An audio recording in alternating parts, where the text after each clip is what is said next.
Hey, last right. Welcome to the stream of the great old one.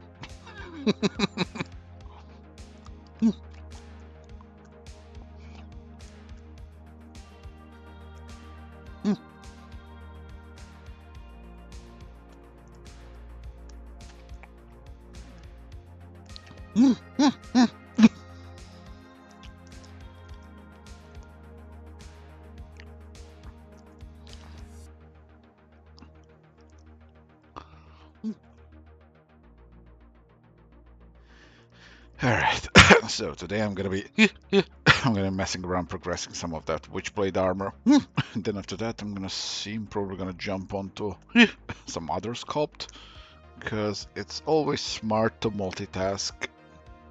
It's the best way never to finish something. Do I have a favorite piece I've made? No.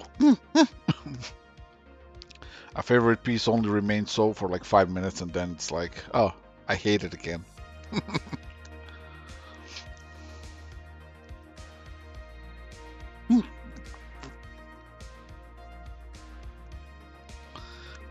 Level 99 armor is best armor. Yeah, I mean, it's really the protective qualities at the end of the day, you know. That's what you really want, you know. All the vital organs exposed because you have that much confidence in your armor. It's just smart, you know. They'll never see it coming.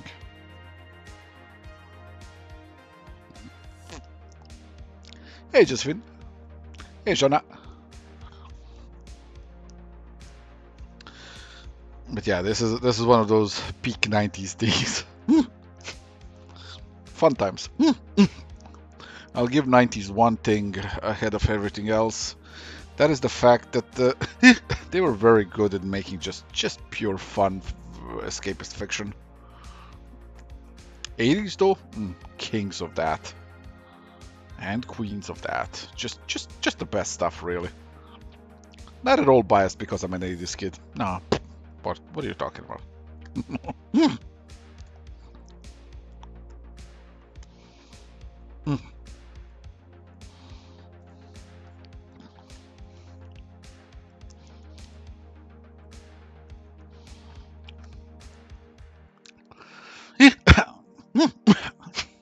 Oh yeah.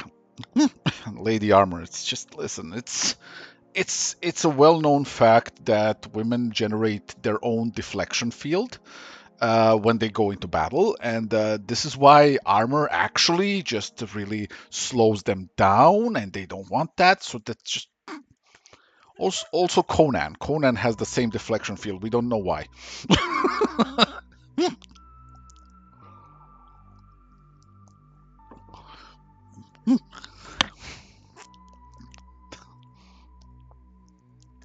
Yes, weapons of mass distraction.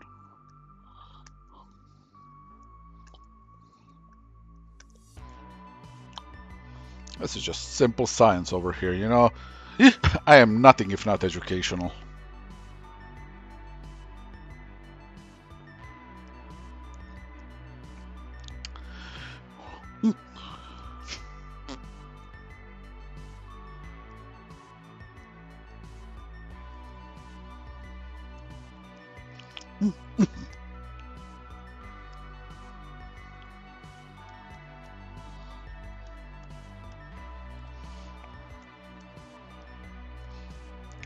Yeah.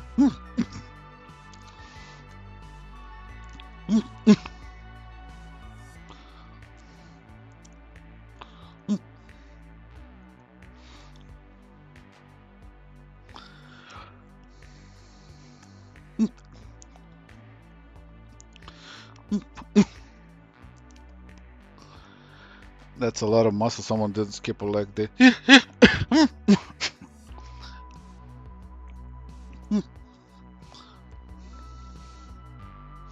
Not really that much muscle. It is though definition. Plus, she is a beat cop after all. Obviously, I mean, you look at her outfit here, and it's like, yeah, that's a cop. But all joking aside, yeah, she's she works out quite often, quite vigorously. This one I can say with great confidence because canonically it's shown. So yeah, actually.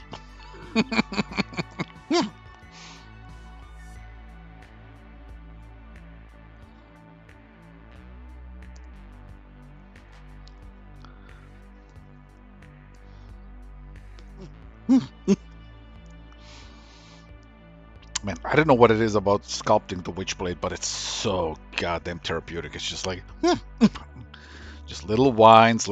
I know actually what it is. It feels like sculpting clay because I'm working with like these little strips of polygons that are just very kind of like adding little strips of clay to add details. And it's just oddly satisfying.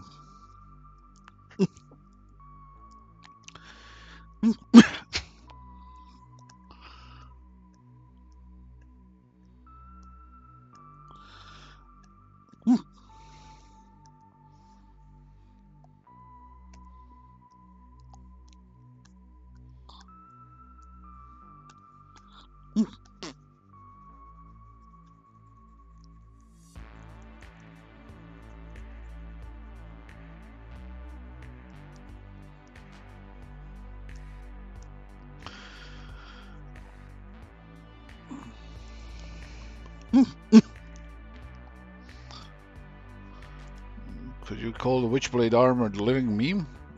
No. It is. It is. I don't.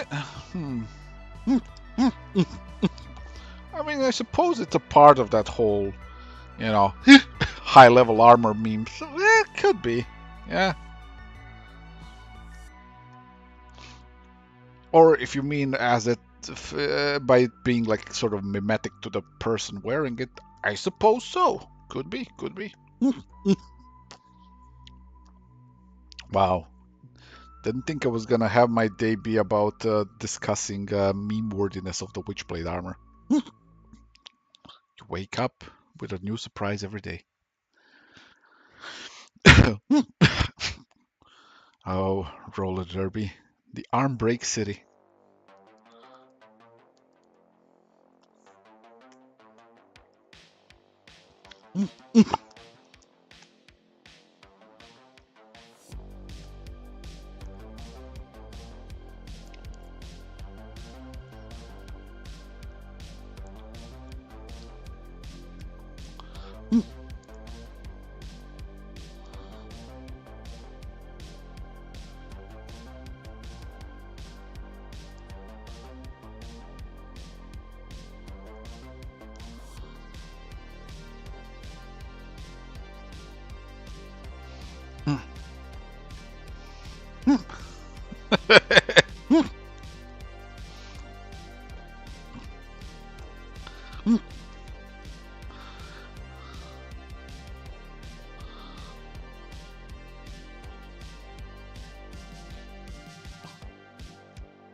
Still have no idea how this program works. It's basically you use 3D stuff as clay.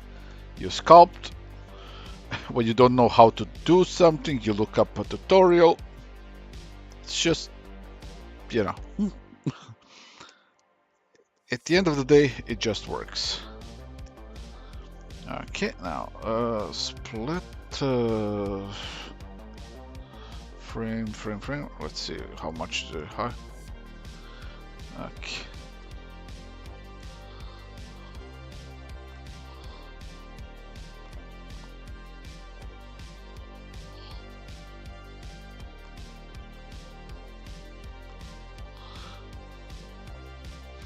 Split hidden. There we go.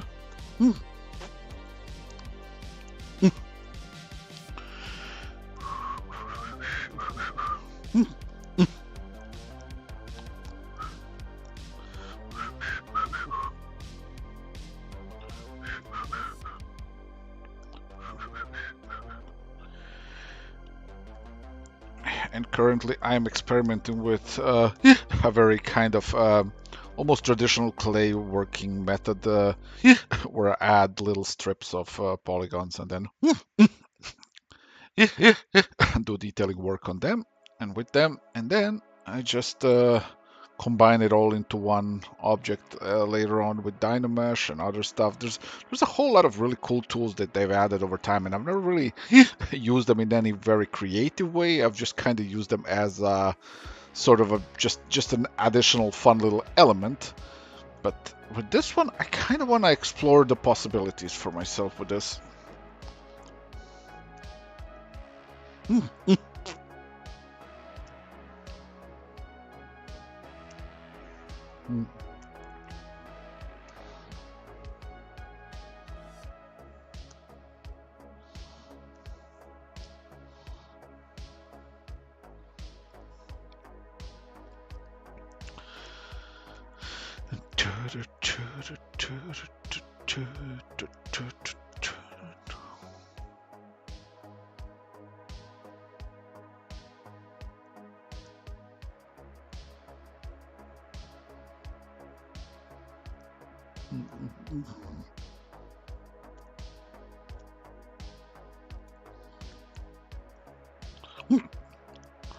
Brush, curve, arc curve.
Have I run into anything that I can't really sculpt in this program? Not really, no. As far as sculpting goes, it's it's basically if you can make it in clay, you can make it in ZBrush.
Brush, load brush, load brush, load brush.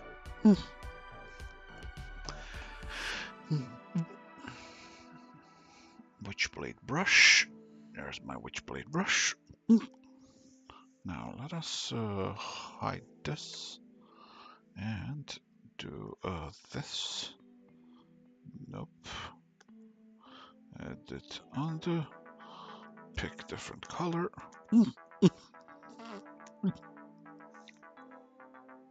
Okay.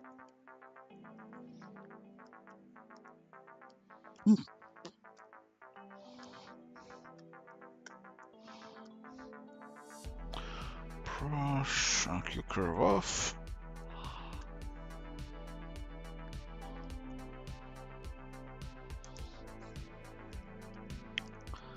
These are all for fun.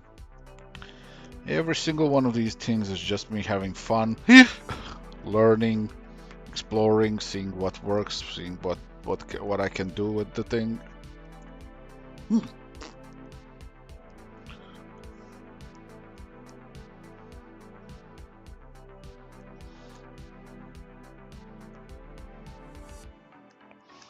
Because this is not my job. My job is making comics and novels. Basically, I'm a storyteller. But it's a very good way to practice anatomy and other things, so I like sculpting. Call it my own personal hobby.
Hey, Tooth.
You wonder if someone has modded Sarah to Skyrim yet? Oh, doesn't seem like it's. I don't know. Like back in the day, probably that would have been the case, but these days the character has somewhat fallen into obscurity, unfortunately.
Oh,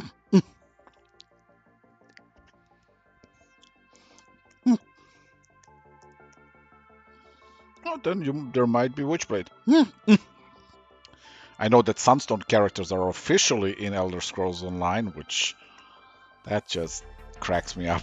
It's just of all the things I expected to see in my life, that was not one of them. But here we are. An actual Easter egg. Who knew?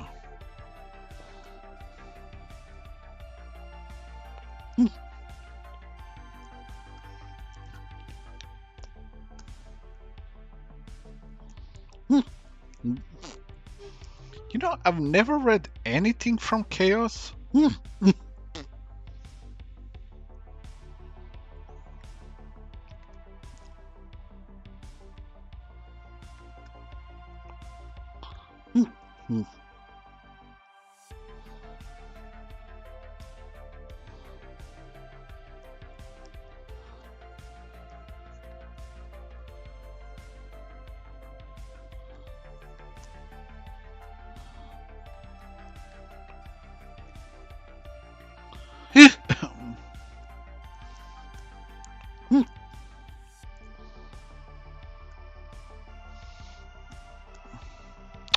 Come on.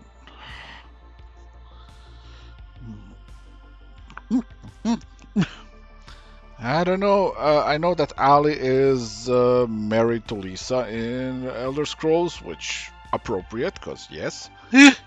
And Alan is an Argonian, so he's a lizard man.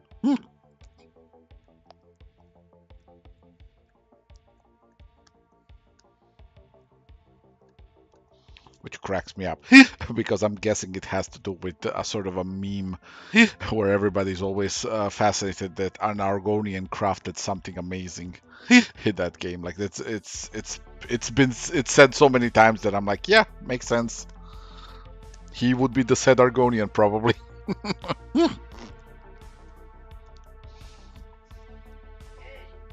Hmm? Come on, you know, of course he has the lusty Argonian maid. Her name's probably Anne.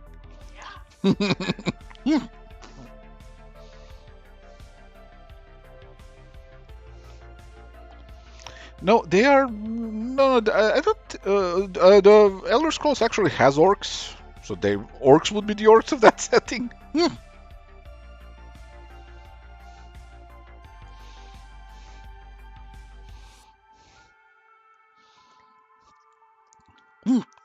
But the Elder Scrolls has a bunch of races: humans, elves, dark elves, Khajiit, which are cat people, then Argonians, which are lizard people, orcs. No, are Norns or no, not Norns. What are they called? Nord, Nord. Fuck. I can't remember them all at this point from the top of my head.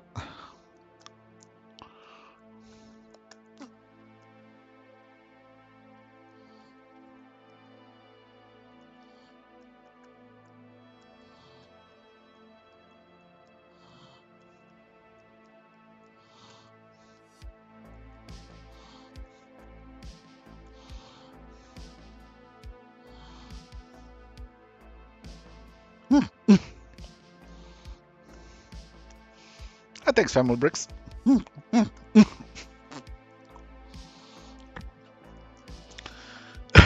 it's gonna be cool when it's done. Just because it's like I got to use some really fun modeling techniques on this one.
What is one of my favorite older non-mainstream comics that I've done? I mean, probably Witchblade. I worked on that for so long. Like I genuinely love that comic. It was one of my earliest inspirations to actually get into comics. Was you know, I saw the Witchblade art from Michael Turner and was like, oh my god, this looks so cool. Plus, it had the coolest title at the time when I saw it. I'm like, Witchblade, that is such a fucking cool title. So, you know. Imagine my surprise when a few years later I'd be the one fucking making that comic for I think no, I know that I have the longest run on that title. Which is fucking nuts. Yeah, this is inspired by her appearance in Witchblade 1. Except, you know, it's got a bit of my own flair to it.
So,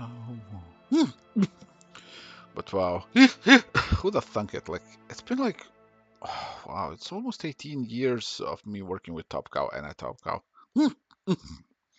Time flies when you're having fun.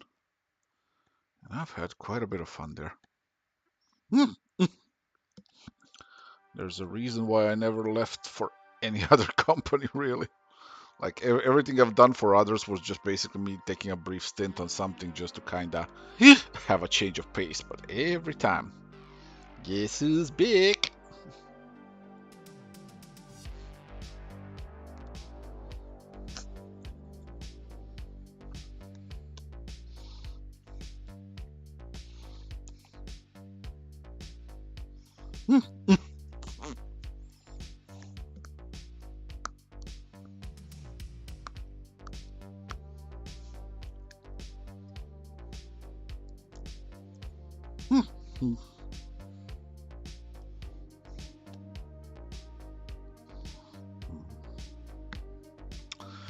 Okay, do I want this? Because the problem with this one would be, let's say I want to have this printed, I need to have a split point and then...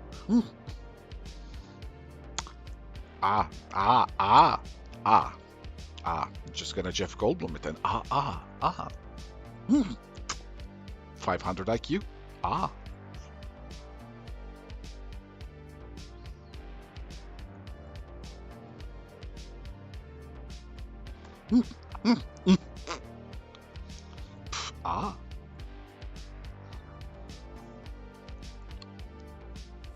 I was gonna mess this up anyways. Big brain.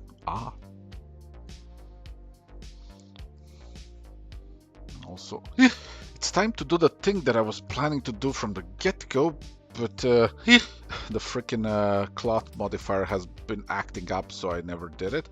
I need to actually lengthen her skirt to the proper length, because like, while it's still, you know, supposed to be a very, very short one, it's not supposed to be this short. This is a product of the freaking cloth modifier acting up and me just giving up in frustration. So, brush, move, AccuCurve off, that's the one. So, I'm gonna just manually extend it. There we go. But yeah, it's supposed to be one of those how is this appropriate dresses, but still, yeah.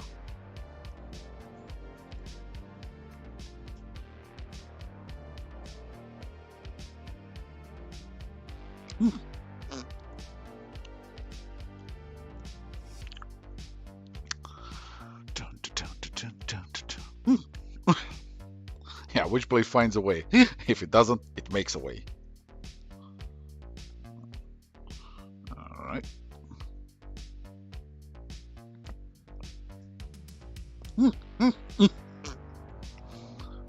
Okay.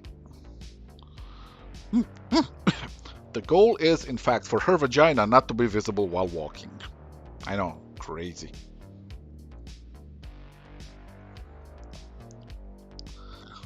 Alright, now. Let's first, oh yeah, and let's first also shrink it down to her body, because that wasn't working either. So, transparent. Oh my god, that's a lot of fucking space there.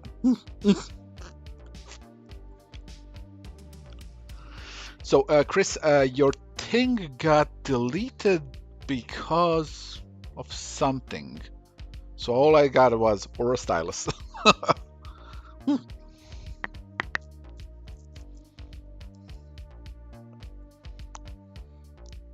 CLS, right? Let's see. Okay.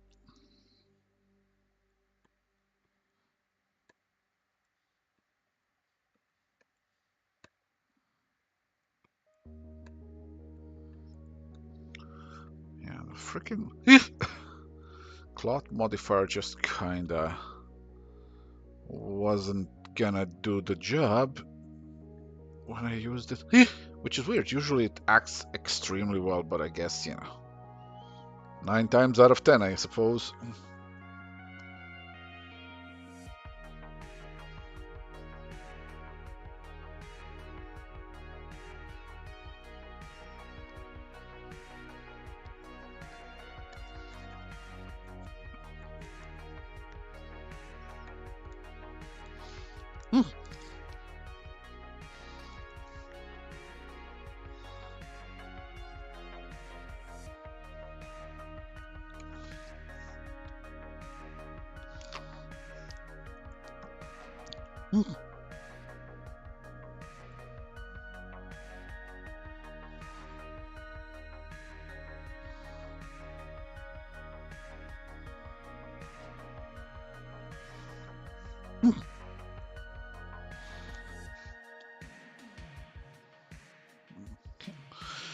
Here, I gotta drop it down because it's gonna be pressured on by the blade.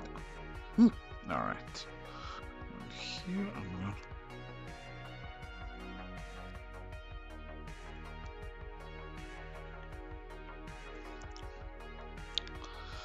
Okay, transfer.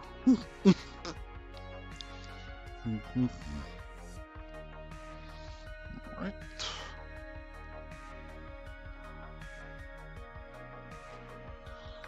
Okay, now.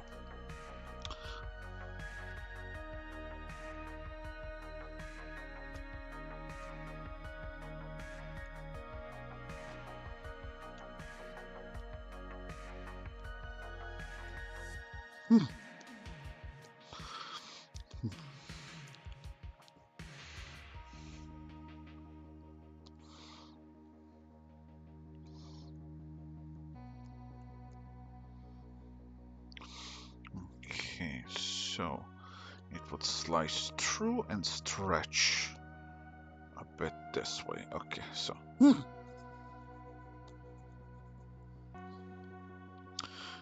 then. There we go. And then I'm gonna use move.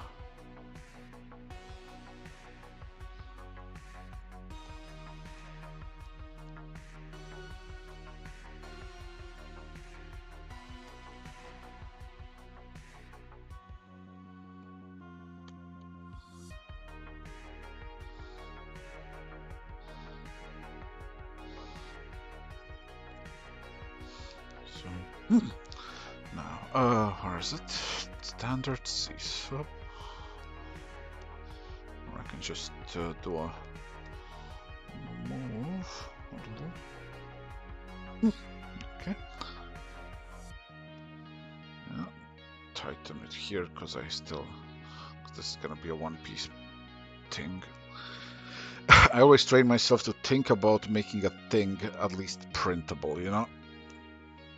And then you gotta kinda get big-brained with some solutions.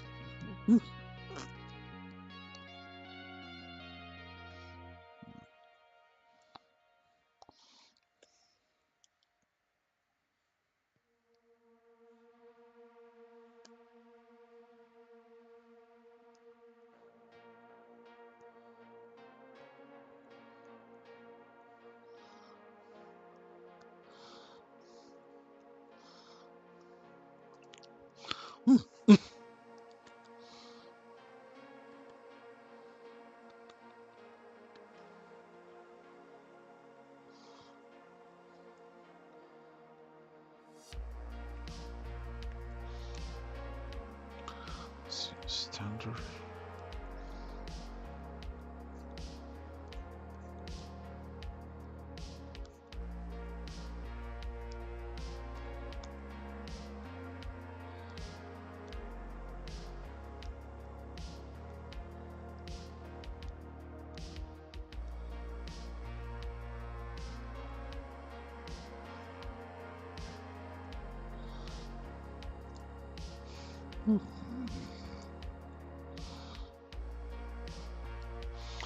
Brush, mark your curve.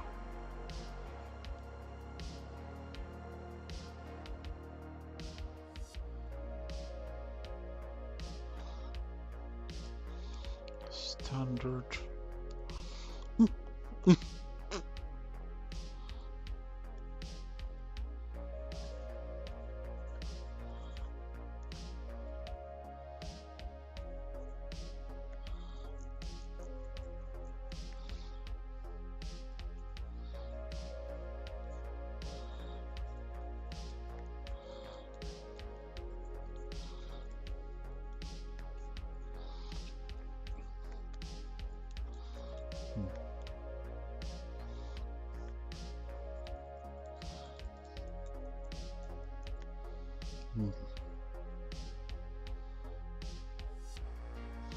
Pinch.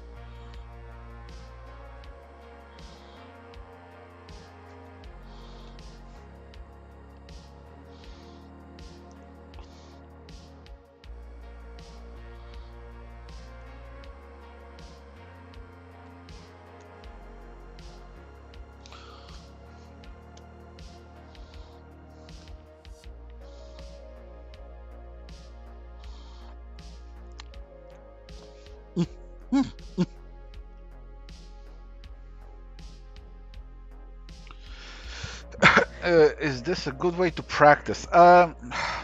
Sculpting is probably the absolutely best way to practice. Problem with sculpting is you need to learn the program, which is a bit more complex than the drawing programs, but not by too much. Like, honestly, most of ZBrush comes down to using a few brushes, and then as you learn more, you start, expanding your repertoire. I think Shani.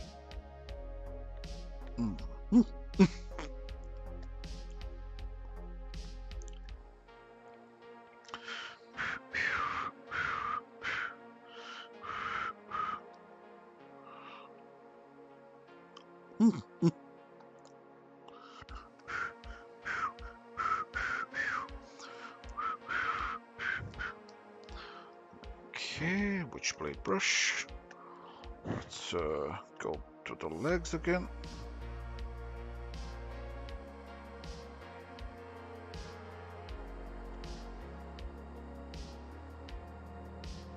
Oh, no, edit, undo. This color. Size drop down.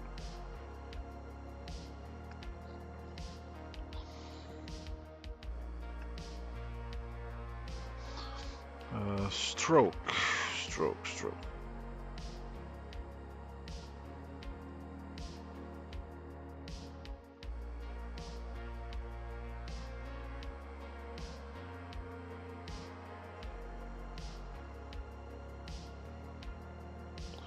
Oh yeah, size.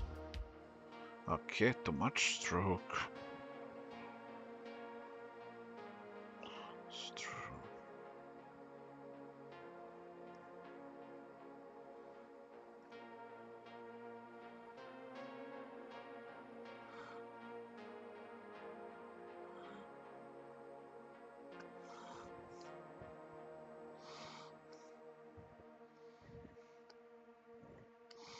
Move.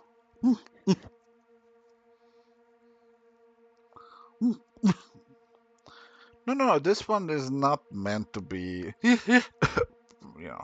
printed. Like I was more talking about my other stuff that I'm working on.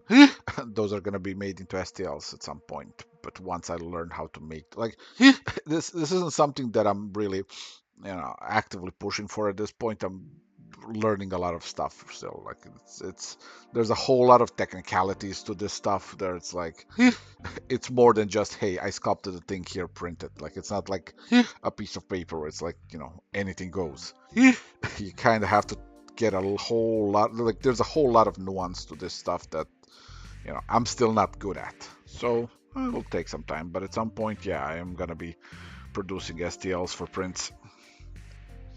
Not sure if this is gonna be one of them at some point, but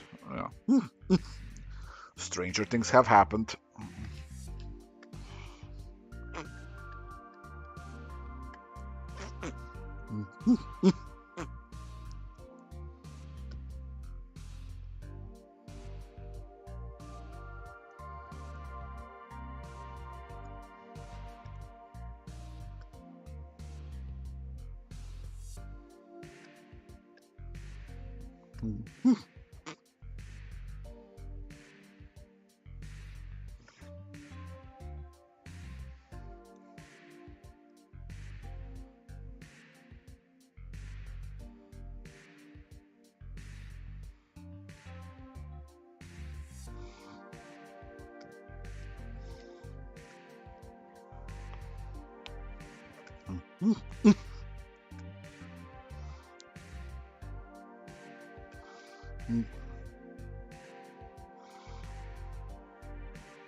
I don't know, Linda.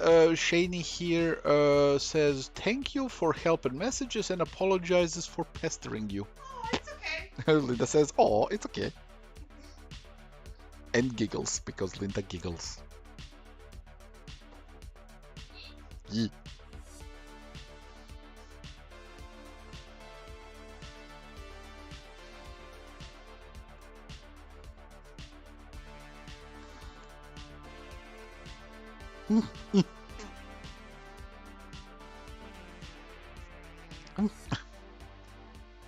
Josephine says hi.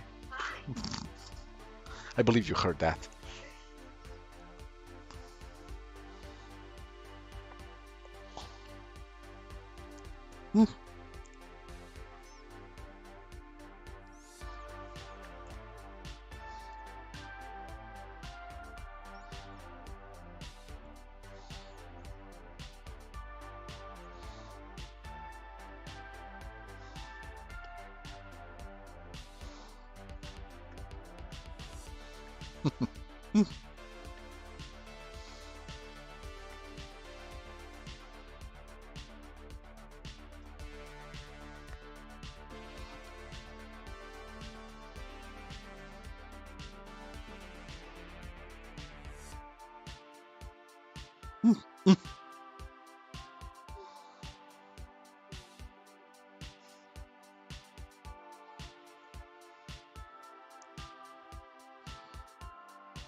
Ooh, nice.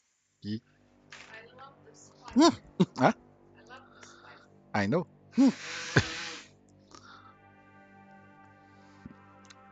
Yeah, the armor is turning out real nice. Very happy with it.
Yeah, so ZBrush has this cool thing called curves, where you can make a segment of something and make it repeat itself along the curve, and you have like controls for that. And it's really good at doing something that has like a pattern structure, cables, I don't know, hell, a serpent, right? You can make an entire snake like that. And in this case, the Witchblade underplating. It's very good at pulling off those effects.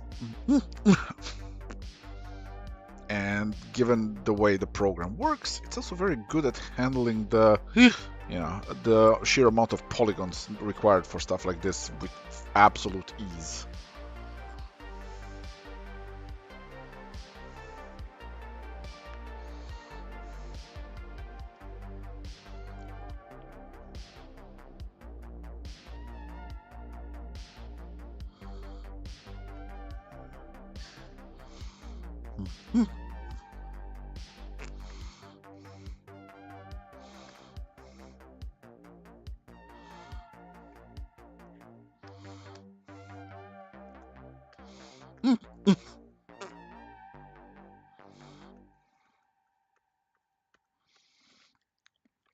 So basically what I did is I made one of these segments, I sculpted it, and then I just set it up as its own brush where it just repeats it. It's quite intuitive and quite easy to do once you know what you want for it to look like,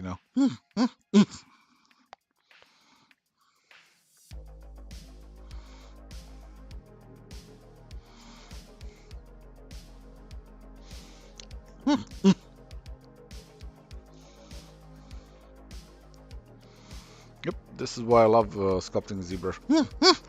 Once you kind of have a grasp of it, like it's extremely intuitive and you can get real fucking clever with stuff.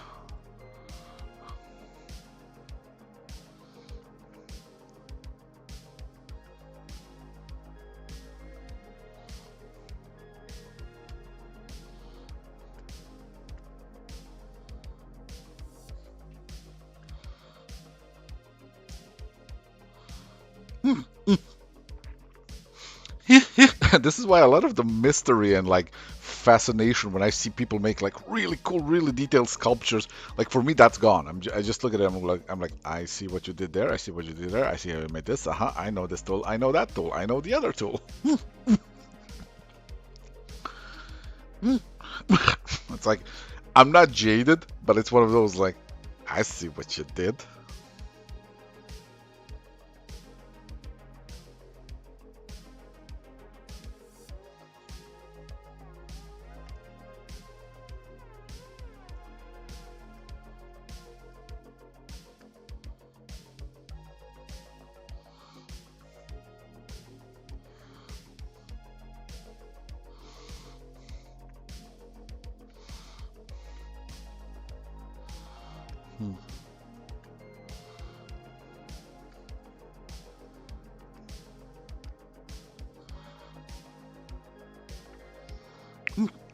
Funny thing is, like, there are other ways to handle this. I could have made, for instance, just a brush, or I could have made something like a VDM brush, which basically kind of displaces the mesh in a way that you designate. I kind of just wanted to do something different because I've used those before and they're cool. But right now, I feel like doing something with a bit more meat on its bones. So I am doing it through insert mesh on a curve.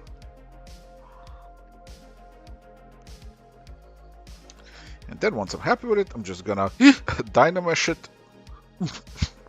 and call it a day. Well, do the details after that, but that's a future step-up problem.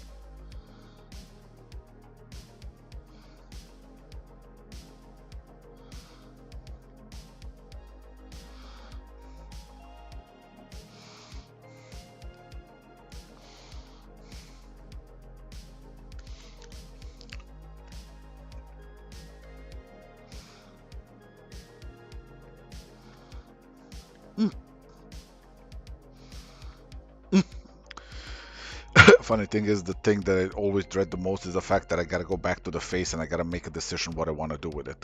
Because right now it's just a potato. And what I mean by a potato, I mean it's like it's as generic as it can be. Like there's no real expression to it, and like I'm kind of tired of expressiveness, you know. So I kind of want to do something with it, but I still haven't made up my mind what.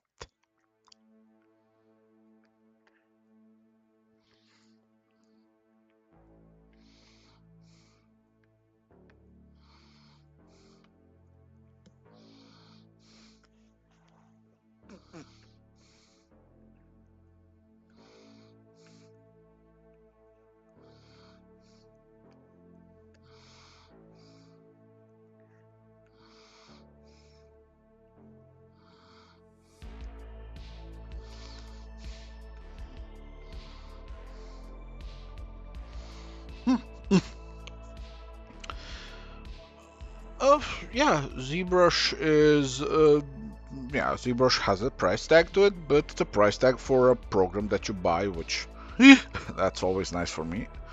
But yeah, Blender can do a lot of stuff similar to this. Some of it is gonna do differently, but Blender is a very good program. Yeah, you can do stuff similar to this. Like you can do this, but in a different way. Like the whole process is less sculptural. You can do some really good sculpting in Blender, but Blender can't handle the polygon count of ZBrush, so it has to simulate these things in a very different way.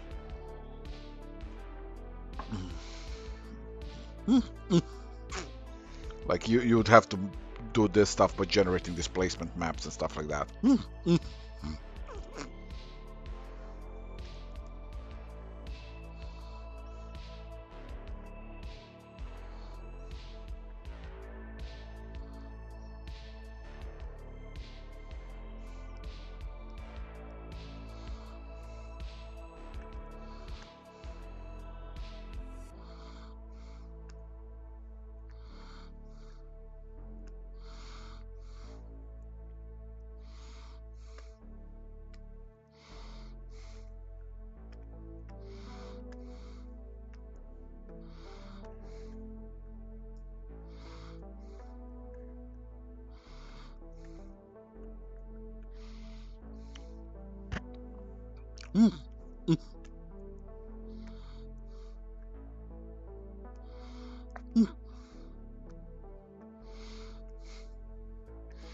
But again, you know, with Blender, you get a whole set of other options that where it performs, you know, outperforms ZBrush by a lot. So ZBrush is like Blender is kind of a jack of all trades. You know, ZBrush is a master of one, so it's kind of one of those things. Certainly, and you know what else? Why also it helps? It's not just having a figure to be posed. If you sculpt your own figures a few times, your knowledge of anatomy is going to skyrocket.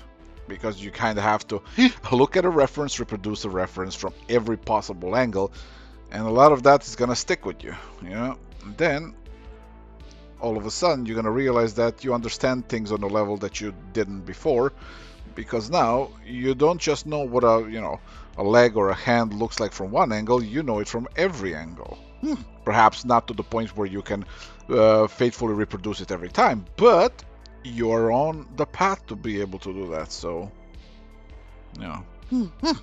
10 out of 10 would recommend learning sculpting if you want to learn how to draw.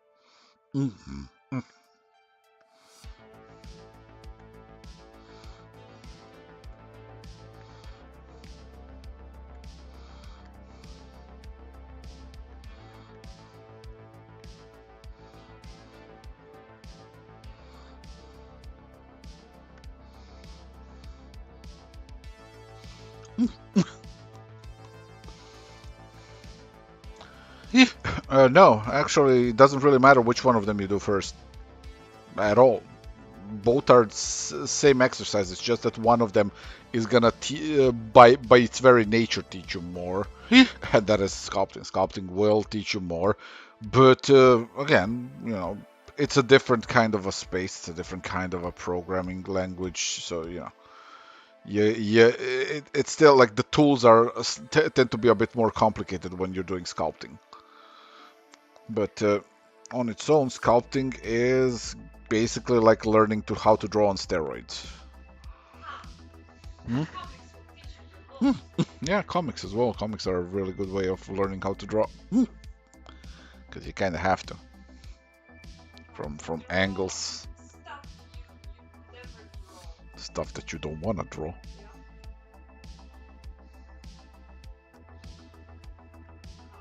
Yeah. Cars. Ugh. Cars.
There is no good or bad route. There's only your route.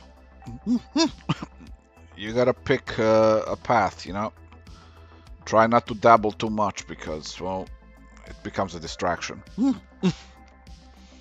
Both methods can teach you something, but don't over rely on 3D models. Use them as a learning material. That's my advice. Because I've seen people over rely on 3D models, and what they get is a recognizable 3D model based comics. It's odd. You really can't hide it.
Okay, this. Okay, so merge. Merge down. Always okay. Merge down. Merge down. Okay, this is... Now, how many... What's the density? Let's see. Dynamesh. Geometry. First, let's save.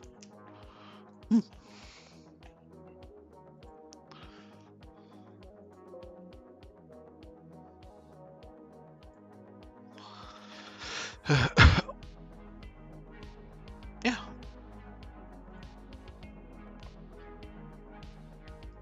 I mean, learning to draw is your baseline. If you can do that one, you know, everything else kind of falls apart.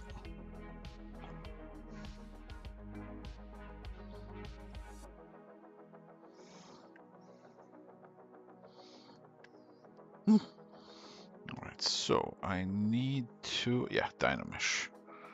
Geometry. Dynamesh. Now we are talking about... Let's go with this.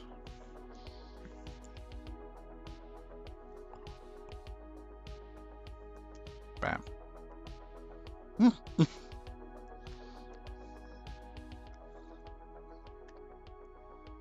Nice, nice, nice. Details preserved. Unity achieved.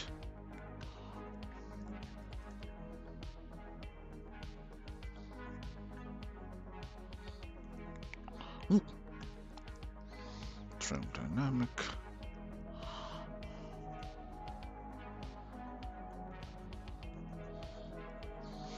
Okay, and now let's, for the fun of it, clay polish. That's gonna be under geometry, clay polish.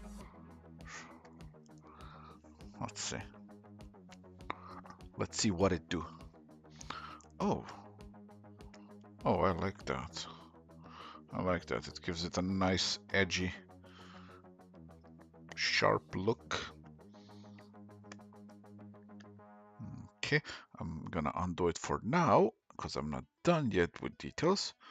Edit, undo, but that's good to know. Clay polish is gonna be very good for this. Edit.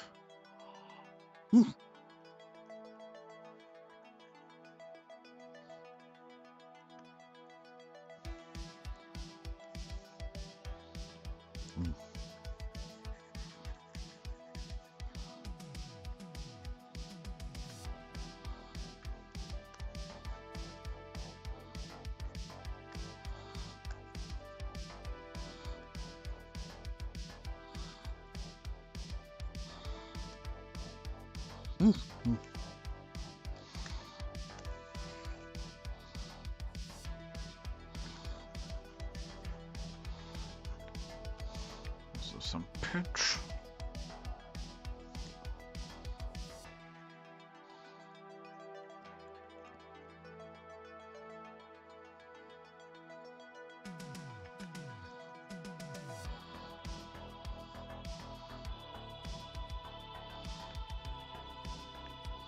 Stop auto-saving all the time. Stop being boring.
no, size.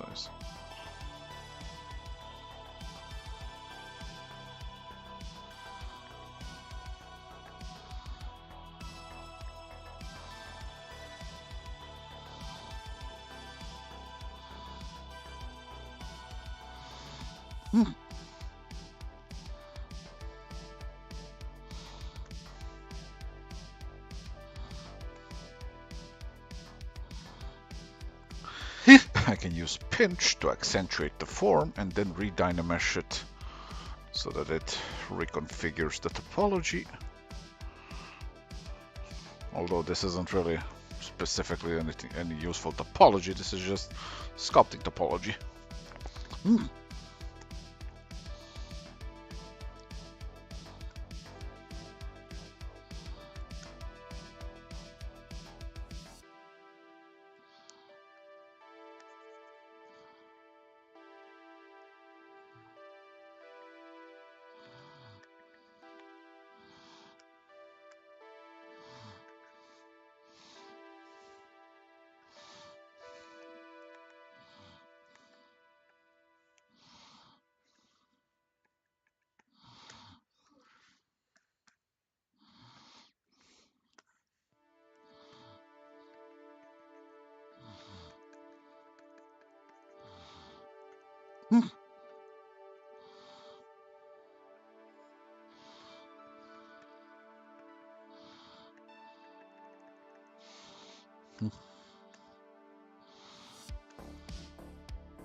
Ah yeah, that Visual Volume 2 is gonna be really fucking good.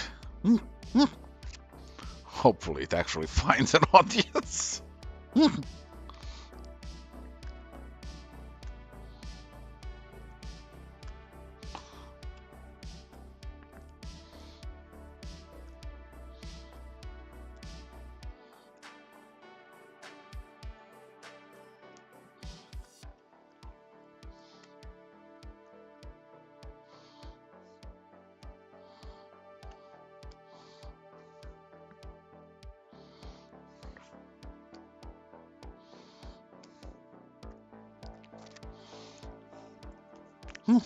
Thank you, Morrison.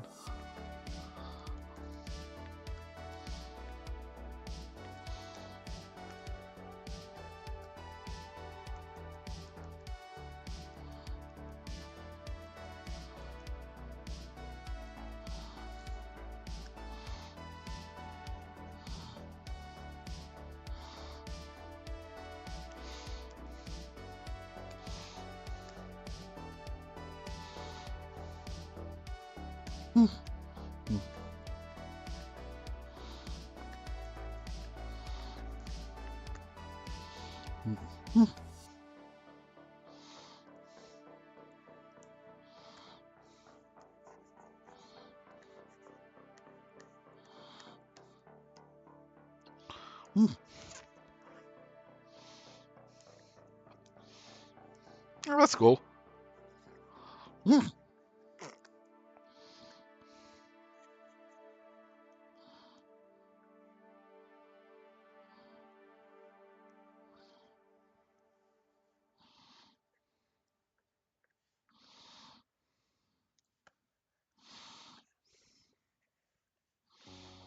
Ah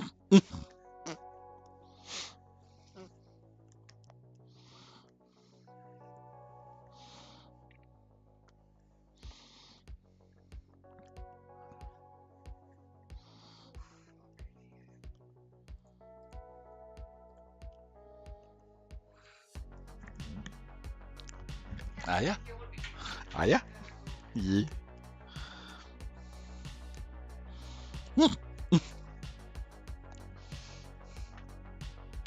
Ooh.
Yep. Color is an excellent way to build up mood in your work.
Queen of the Woodborn is gonna have a different kind of a mood as the story progresses.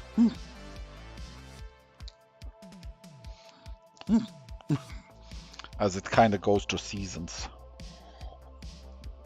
And also the proximity to Danitza's death, so that whole thing, you know.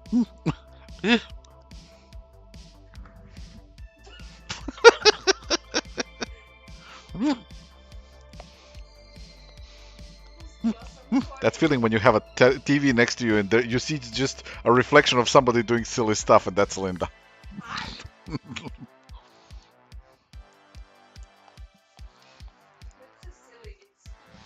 Hmm? Ye. You be.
uh, it's Slavic mythology, but it's not a specific region. Slavic mythology, it's Slavic mythology from all over the place.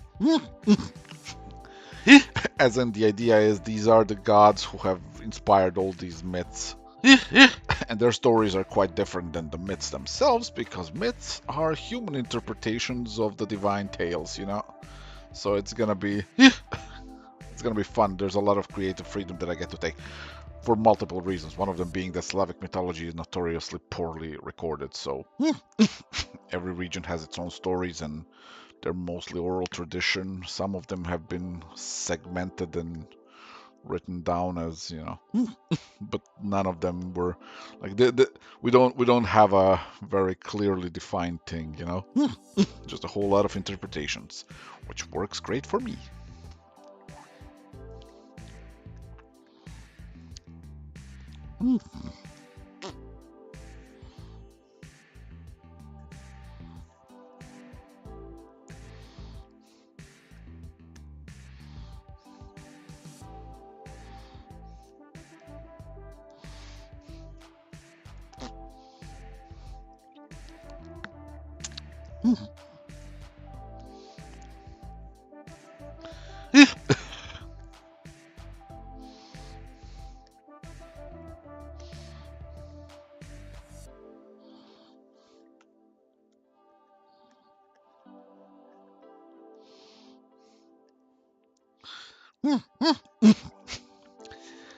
I will tell this to Linda, but she's AFK right now.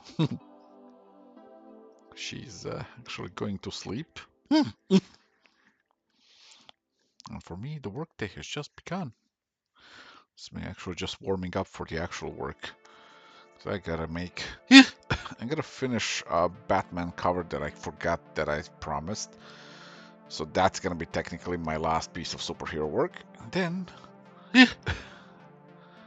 I am gonna edit, undo. I'm gonna finish layouts for something that I'm working for Mirka Andolfo. Also another promise that I very much intend to keep because I'm a man of my word. And then I get to start on the next adventures of Idiots in the Attic, also known as Sunstone.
I use the symmetry tool to put these bevels into the silver parts. Are gonna put different. Yeah, it's different on each one. It's an organic armor, so it's not a. You don't want it to be overly symmetrical. Like there's certain degree of symmetry for just lazy sculpting that I did, but the rest of it I kind of have to get real creative and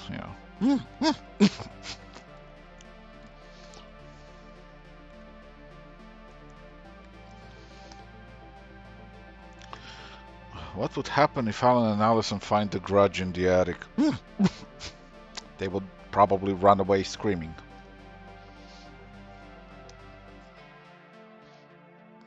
Just like any normal person would.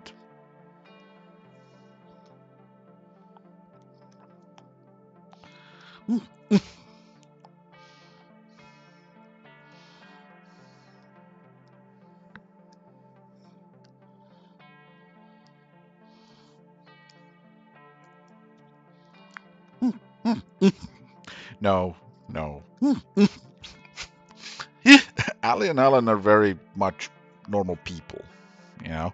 And their responses would be that of normal people. Sure, they do some stupid shit, but guess what? So does everybody.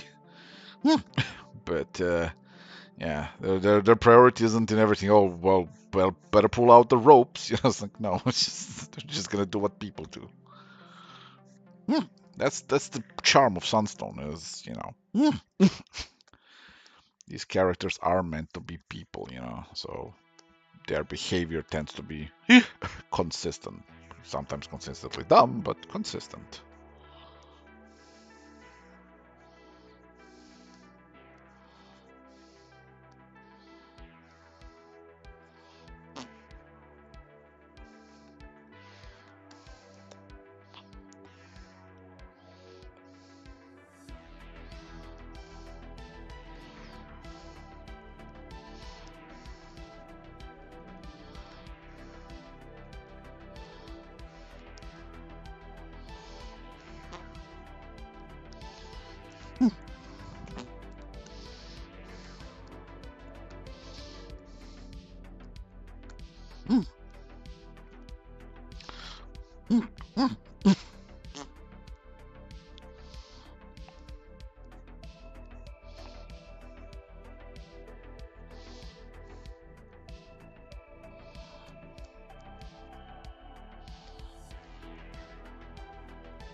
Yeah, Christmas Carol thing was fun.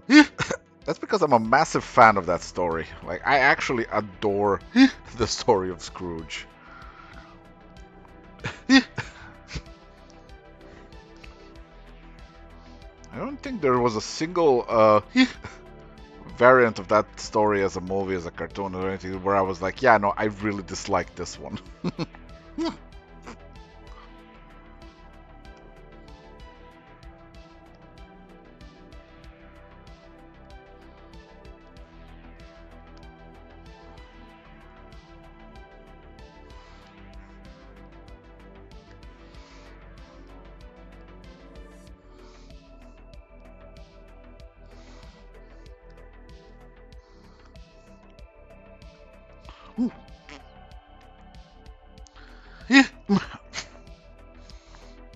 Spirited? No.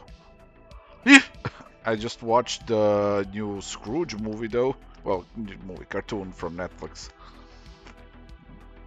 The yassified Scrooge. Unbelievable. He looks like an older, leaner Thaddeus.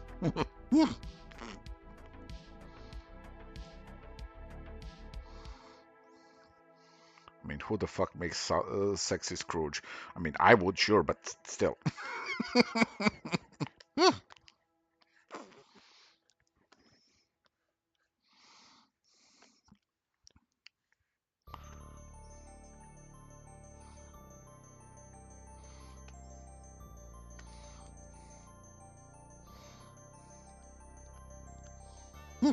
See ya, Tooth.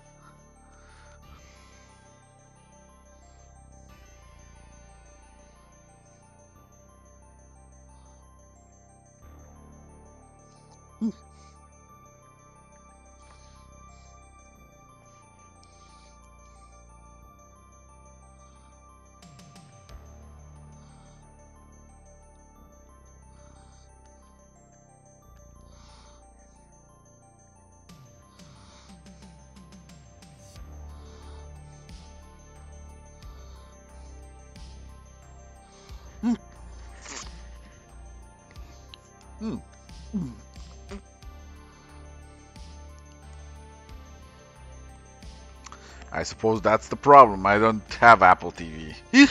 I think I have more than enough fucking streaming services at this point. It's getting a little obnoxious.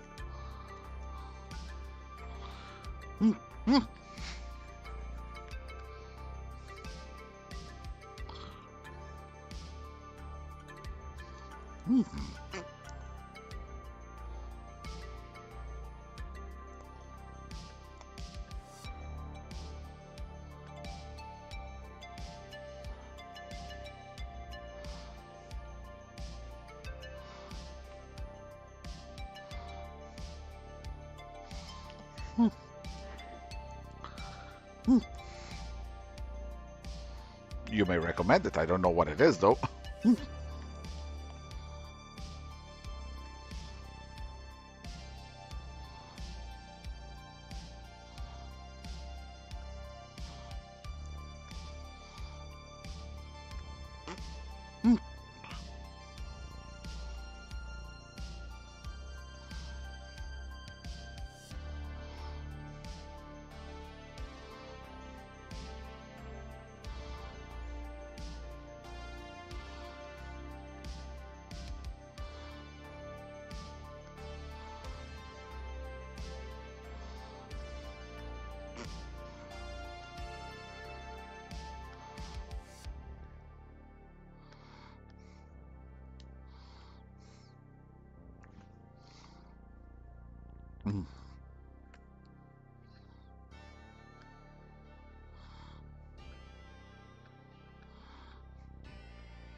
Mm.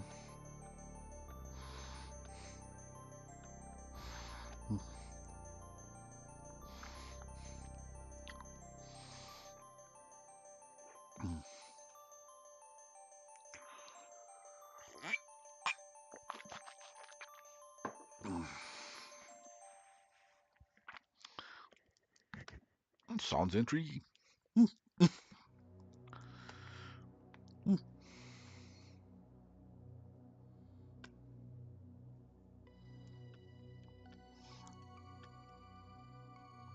Mm.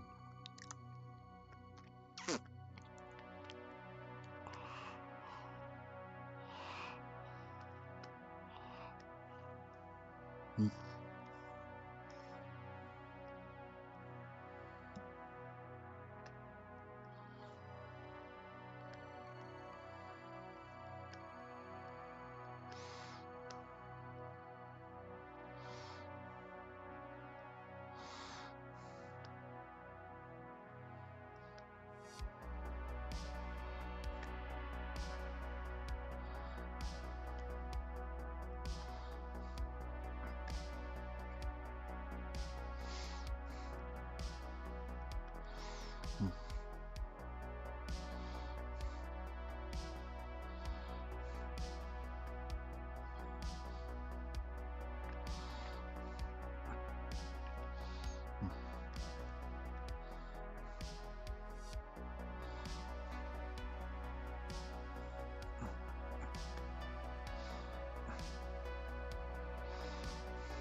Well, yeah, it's Witchblade. You gotta give it the big old oversaturation of little spike to spike areas and little assembly parts.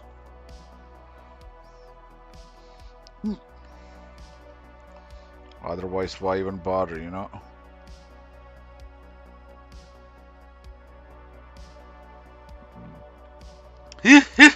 XM Studios did a really fucking good Witchblade. They also did a lot of little details, but they always do. Plus, the guy who did their all of their top cow sculpts is really good. He did an excellent Angelus as well.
Yep.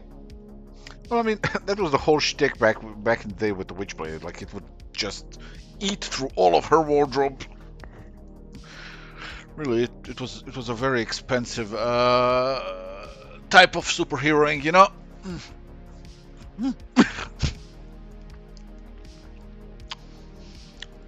Worst part is you're doing all this vigilante shit. Nobody's paying you for it, so you gotta finance your clothes all over again, you know.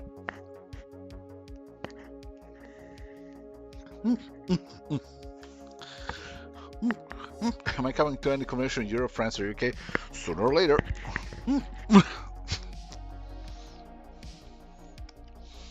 Okay. Save as. Now, I'm gonna load up the heal, and then I'm gonna turn a regular ass heal into a Witchblade heal, because you gotta, it's the 90s.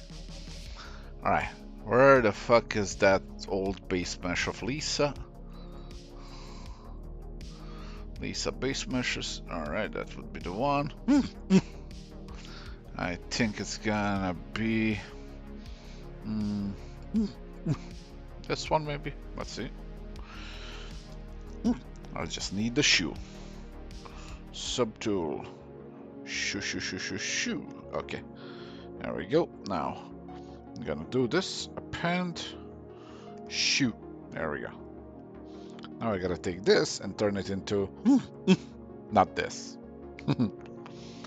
Alright, so... first things first, let us delete the whole thing here. Delete all. Delete all, okay.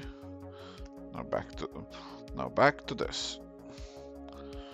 Okay, I'm gonna swap to shoe, and I'm gonna. There we go. V2. There we go.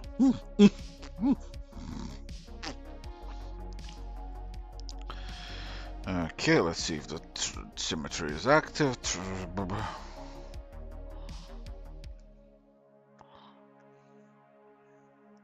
It's not. The transform activate symmetry is possible, maybe. Do we have one? Are we gonna find one? Is it gonna crash? I think it's gonna crash. Sweet.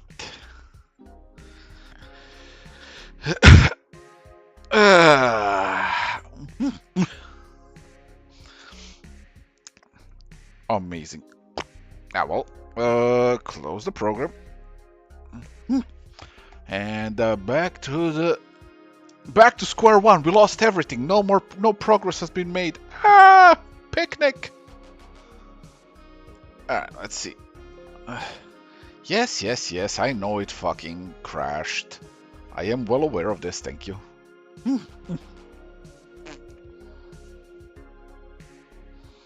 Alright, let's see. Does it have a recovered one or...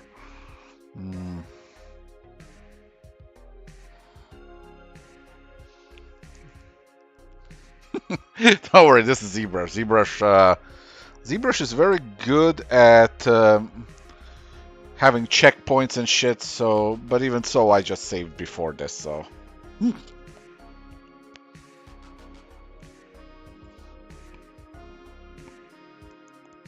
But... load tool, not load tool from project Lamau. F, let's see now. First things first. Pizzini. Open. Bobam.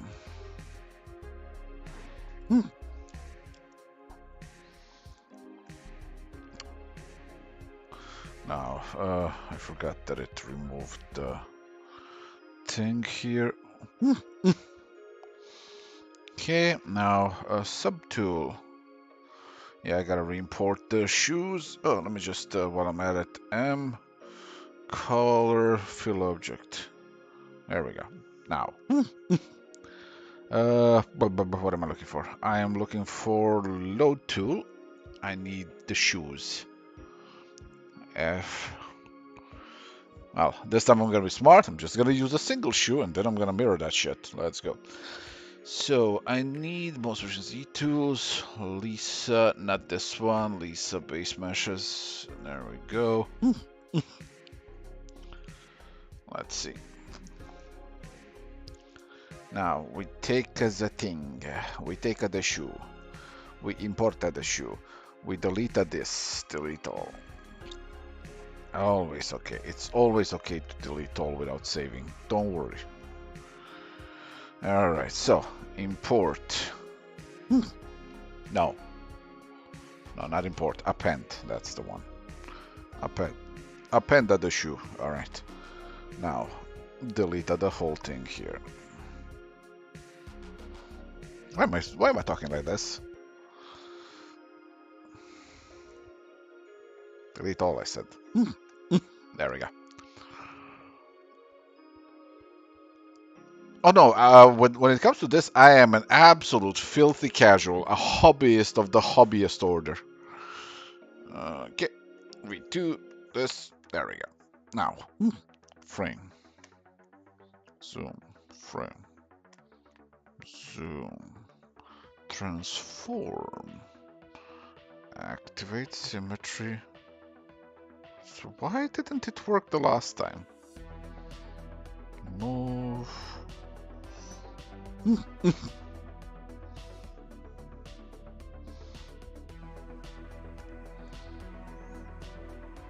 Yeah, it's working now. What the fuck?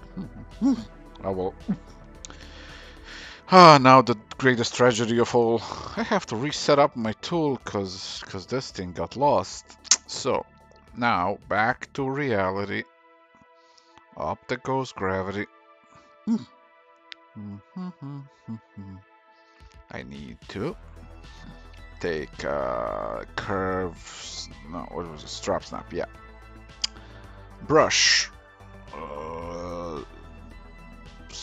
Modifiers. Activate strength multiplier. Alpha. Circular. There we go. Stroke. Actually, I don't even have to meddle with that one.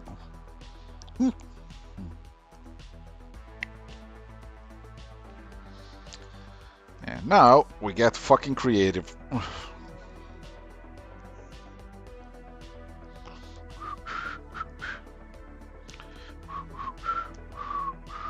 Alright.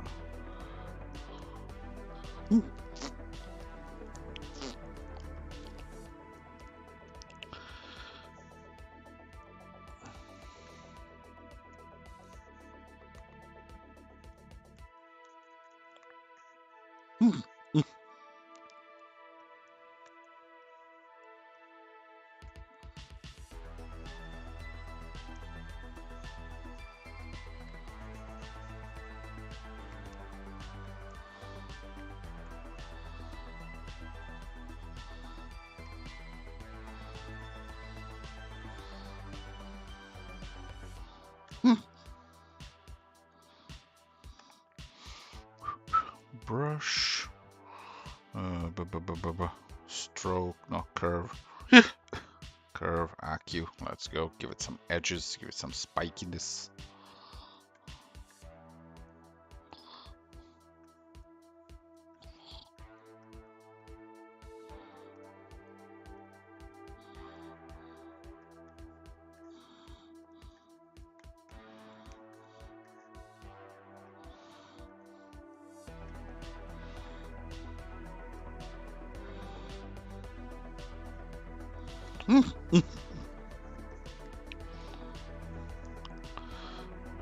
Curve.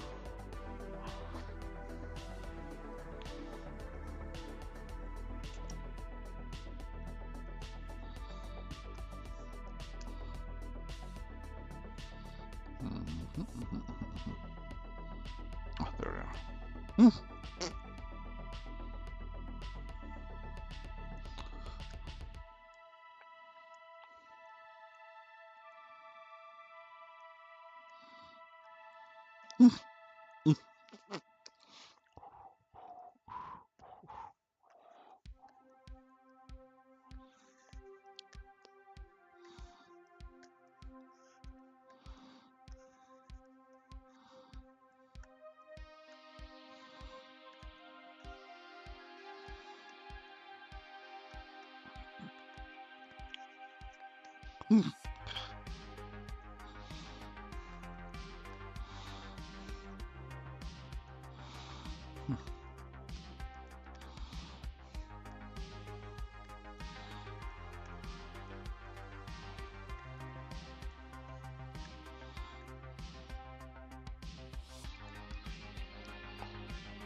And my references, no, I don't reference anything. I just do stuff. I didn't reference stuff when I was drawing it, so it's just. I have a very strong visual memory. I've trained myself over time, so it helps when I concept stuff quickly. Now, I always recommend referencing during the actual, sculpting of anatomy and everything, because it doesn't matter how well you remember, you will always misremember. So for that stage, I will often, pick up some references and you take this sculpting stuff as a good excuse to actually study up, brush up on everything, so that I don't have to constantly look for references. So it's kind of a win-win scenario. But as far as it comes to this, don't need the references. I just kind of freeform everything.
I I've done the comic for 50 issues about that much.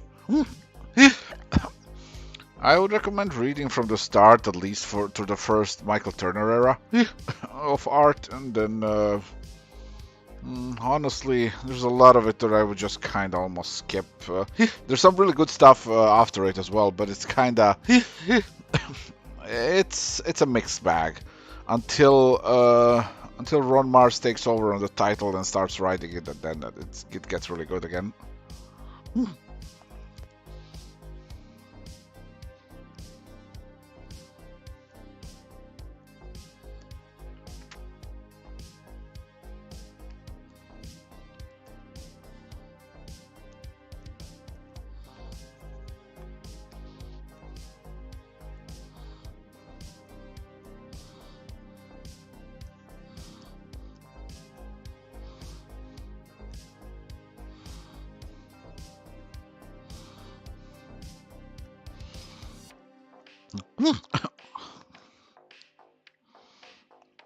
But yeah, Witchblade is very much one of those typical 90s comics, so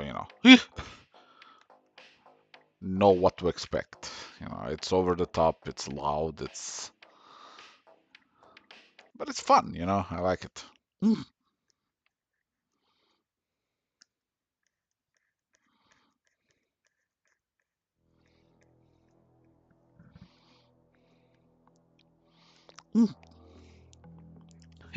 Did I work with Michael at any point? No, I never even met him.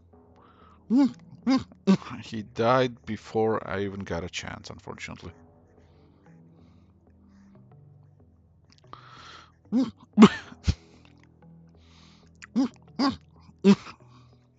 actually died on the very same day as my uncle. It was a really fucked up day for everybody.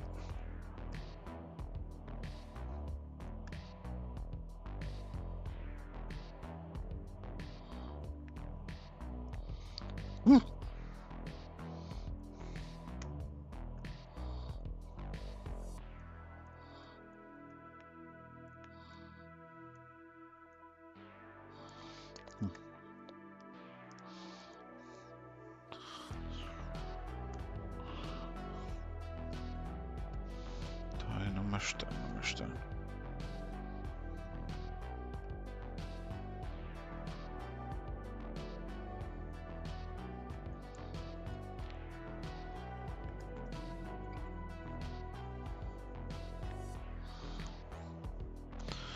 Okay, and clay polish.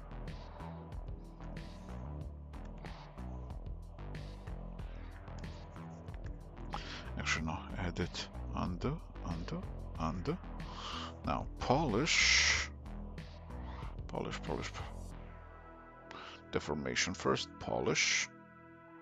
Okay, and then the geometry. Clay polish. There we go.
Hey, Benjamin. So, subtool, back to V1. Now I gotta start aligning these. Transform, deactivate symmetry. Now, okay, first things first, move.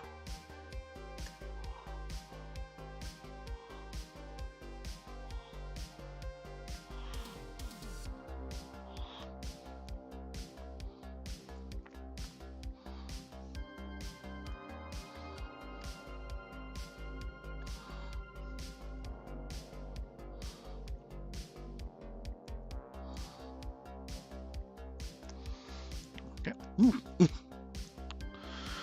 All right, now, well, right now I'm just assembling them in places because I need to tweak the thickness of her legs still, because this has just been inflated, what's it called, mesh, so when the actual thing was made, the armor, so I have to now shrink it a bit so that it fits into the shoes.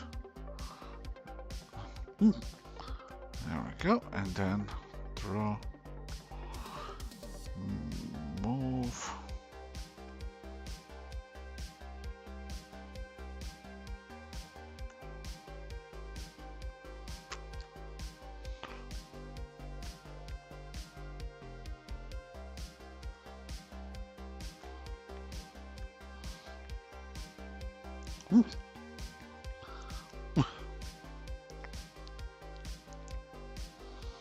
Draw.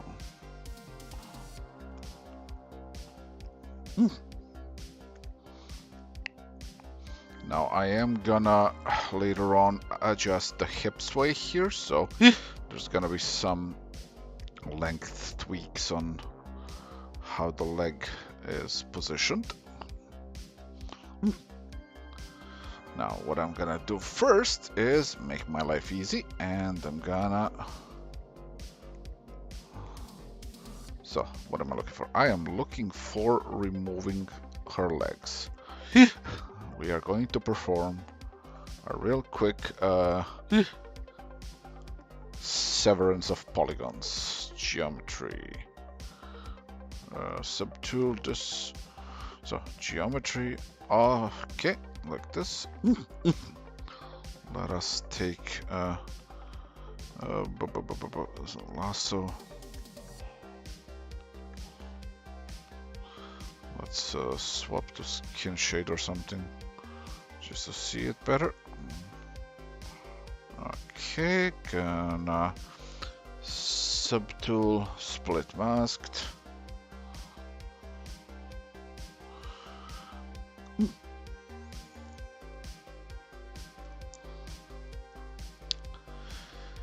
And now the legs can go bye-bye, delete.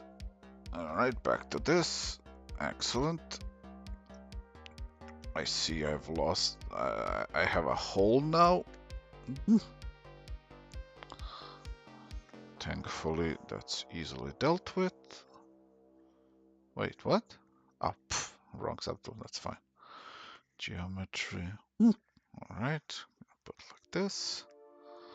Gonna move this down a little. Edit. Undo. Zoom. There we go. All right. Because later I'm gonna dynamesh this anyway, so it doesn't matter. Subtool.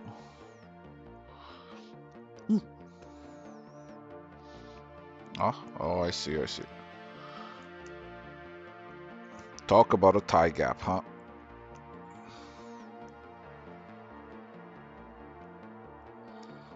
There we go. Because later on I gotta also sculpt in the little ways in which Witchblade bites into the skin, so you're gonna have those little fleshy bumps, I guess. Dynamesh is ZBrush's answer to, hey, I fucked it up. Dynamesh be like, got you, fam. Dynamesh just basically takes the form and creates a whole new topology out of it and just goes like, there you go, now you can work. And I'm like, all right.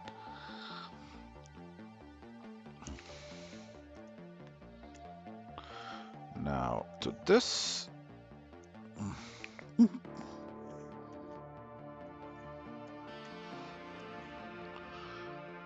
mRGB.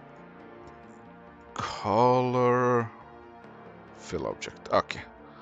So. Now, I gotta take the feet, the legs, that's this area. And I'm going to, now, I'm going to Cinderella her feet right into this. What do you mean it doesn't fit? I'm a 3D model, ha ha ha.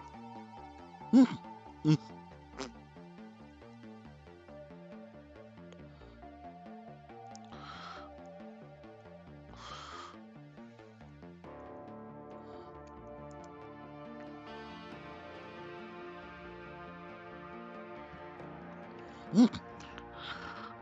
3D model, more like 3D supermodel. What? God, I'm funny.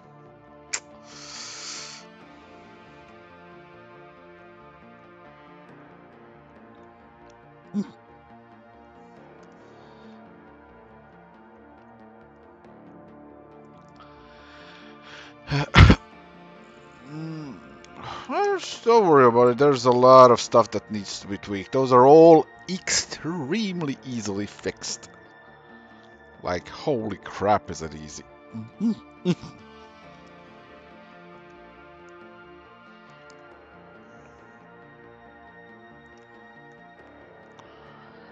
It's easy to the point that whatever I do, I just don't give a fuck. God bless ZBrush's innovations.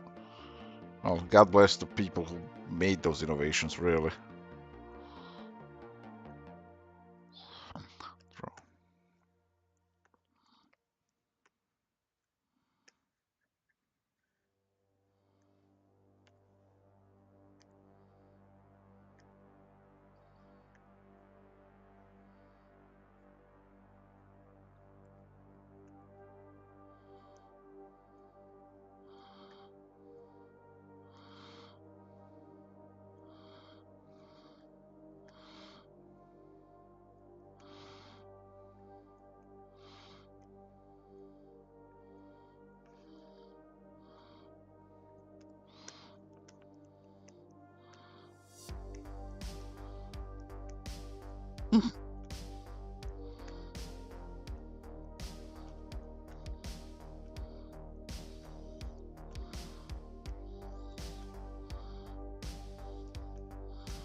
night. Bot's here to save the day.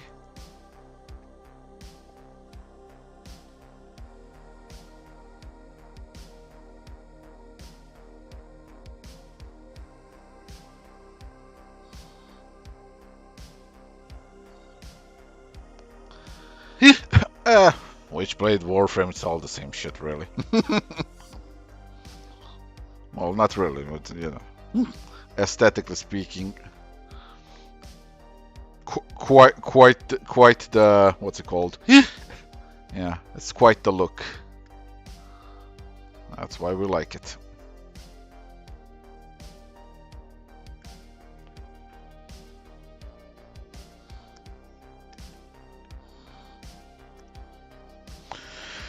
Alright, now I'm gonna need to tweak the hip sway, because right now it's still not there yet. This is gonna be a pain in the ass to perform because everything is high res, so I'm gonna actually have to just do it with like a move brush. Scale, scale, scale, scale. Yeah, draw. Let's see what the overall size of this thing is. So what I want to do is I want to scale the whole goddamn thing, like everything, just all together. I want to scale it down as to a smaller degree. But first, let us see if everything is unmasked. It is. Edit, undo. Excellent. Now scale this thing down. This way, I have the ability to properly move things.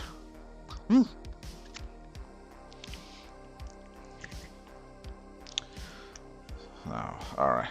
Yes, I will save first. Pam, pam, pam, pam, pam, pam, pam. Thank you, Nick.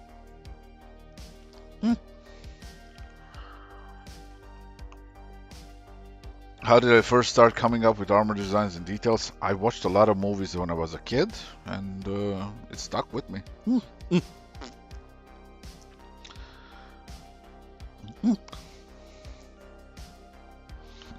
It's all about that creative food. You are what you creatively eat. Alright, so now let us do a thing where we unpack just the ones that we need. Okay, so let's first do it like this. Then I'm gonna... I am going to hide what? I am going to hide... I don't need you.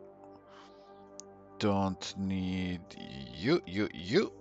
I don't need you. I don't need this arm.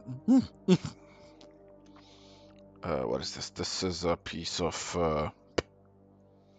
I suppose this is... Yeah, this would be... This one? Yeah, alright. Oh no, I actually can't. Yeah, these ones need to be visible because they will get moved around. Here, I don't really need. I don't need the spare part here. Okay. Now. What am I looking for? I am looking for Z plugin. Transpose master. Transposers. More than meets the tie.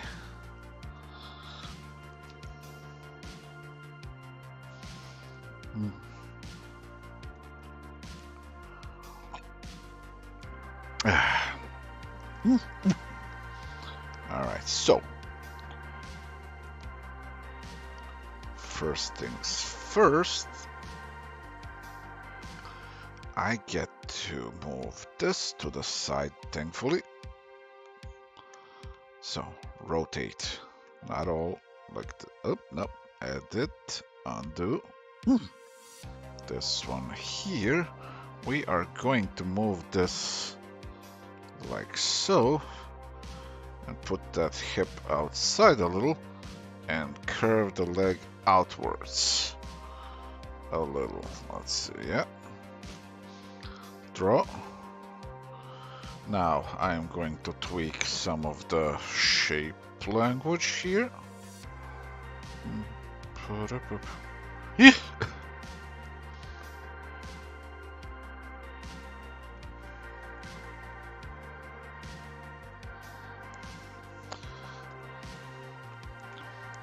Okay, now let's hide this.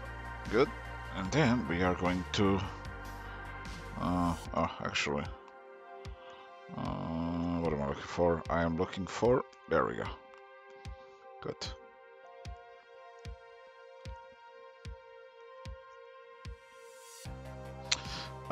Fuck, am I using the, yeah I am, brush AccuCurve off.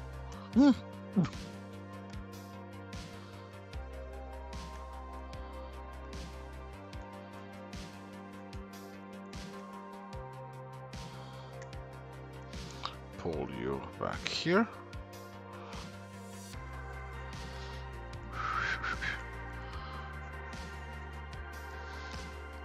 Soften the edge. All right, now frame. Okay, now what I need is I wanna zoom, move. I wanna do a thing where how would I even approach this? I don't know.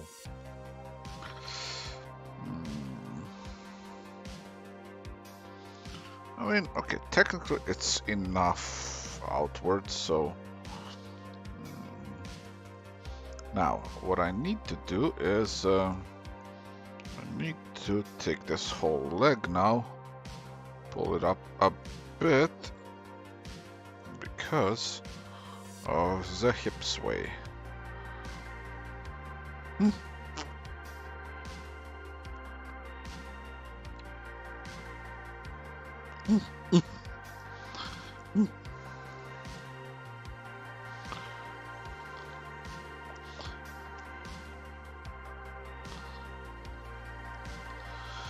Then I need to take this ass and soften the shapes because these moves have created a ripple that doesn't really work. Up, edit, undo. Okay, first things first. This, there we go.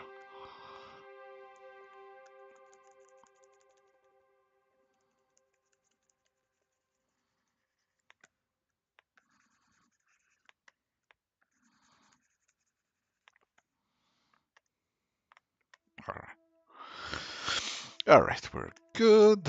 Z plugin, Z pose to Septal.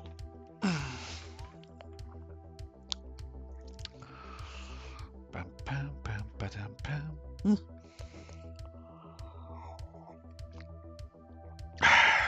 And now for the calculations.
Okay, now for this, where's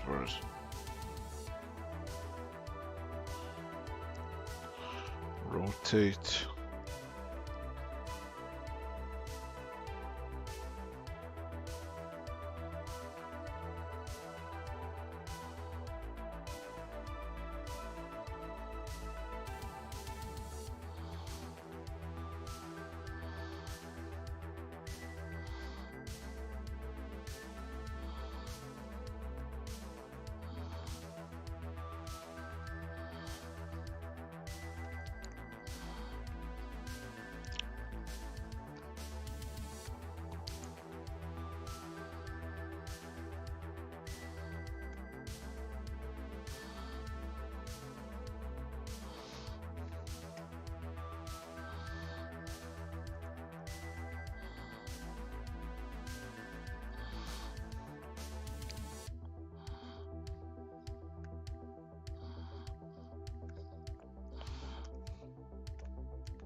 Mm, mm,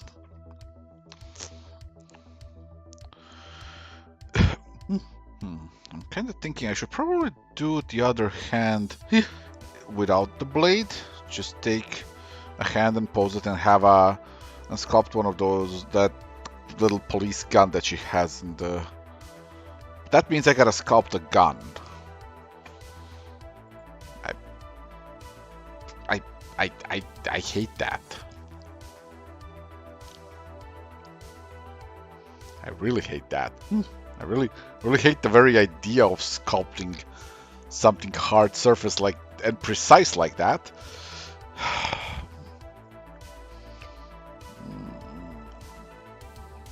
When do I think Sunstone 8 is coming out? When it's done. Joking aside, of course. It's gonna come out late next year. It's both that and fine print too, so it's gonna be quite an autumn. Because you know, Sunstone books and fine print books and that visual books, they're all very chunky trades. These are gonna be somewhere around the neighborhood of 200 pages each, so you know.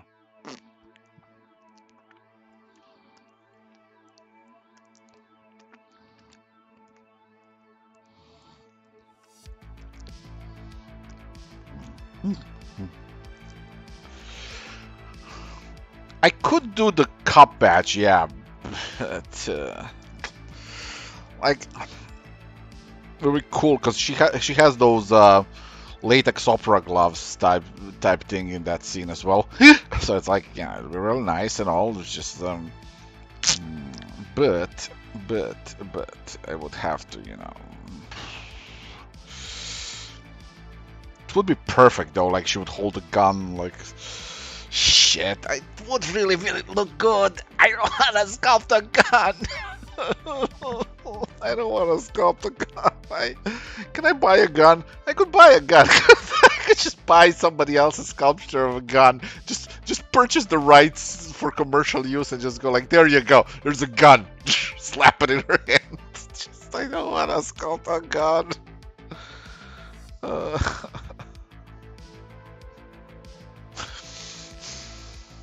See, the problem with sculpting guns is this. A gun is a very specific object that I can't bullshit my way through.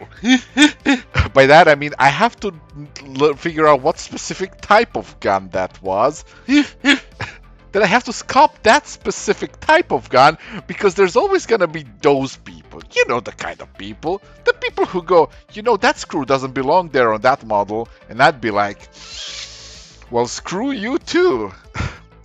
And that's my problem, okay? Like, it really would be perfect. However, again, it means that I would have to sculpt a gun. I don't want to sculpt. I don't want to sculpt a gun. Why do I do this? I don't need to do this. This is not gonna be anything. You know what? Fuck that. I'm just gonna have fun sculpting hair right now. I don't care. There is no such thing as sculpting a gun. What gun? I don't know about any guns. There are no guns. Nobody ever mentioned a gun. Did you hear a gun? I didn't hear a gun.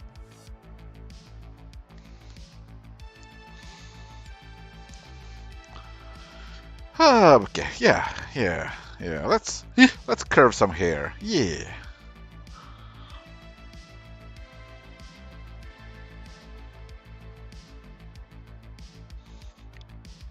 Alpha import. Desktop, yeah. We're gonna import some alphas. We're gonna make some hair. Where's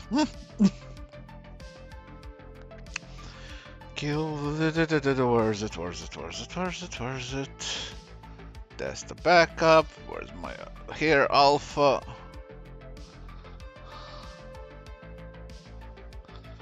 There it is. There we go. Yeah. I'm gonna sculpt some hair. Yeah. Brush, stroke,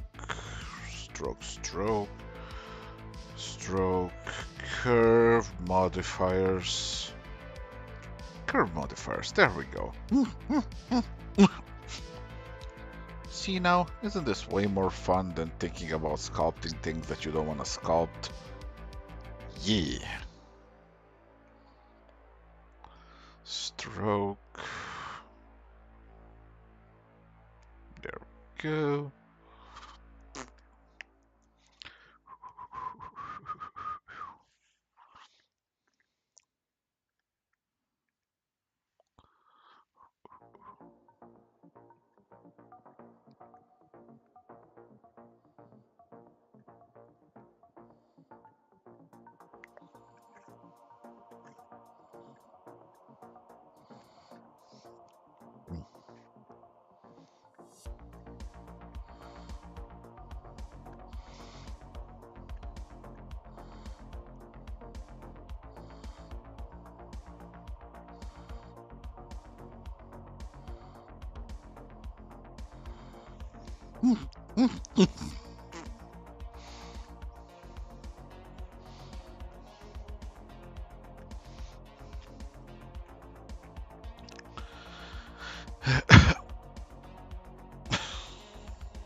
Oh shit.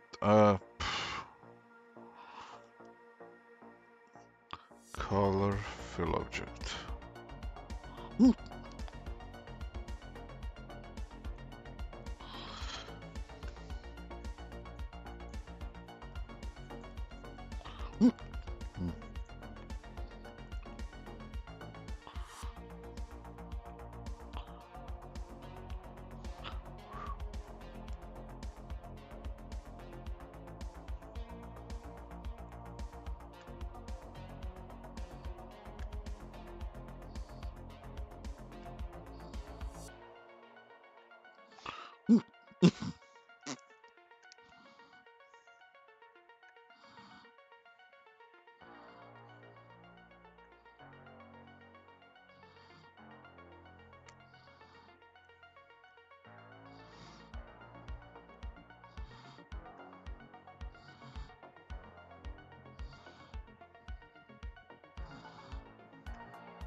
Deformation, inflation.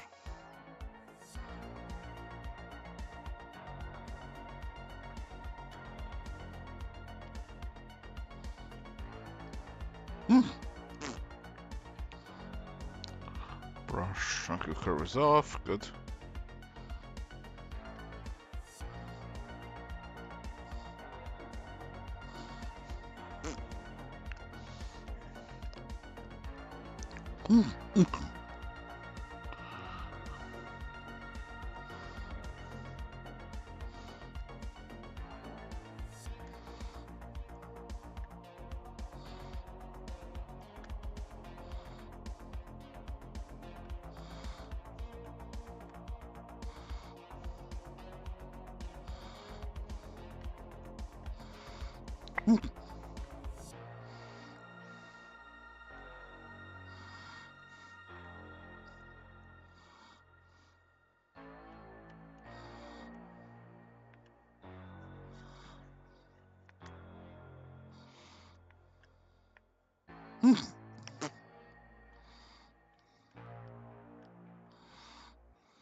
Inflate.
And now for the implausibly long hair of Sarah Pezzini. Let's go.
Mm.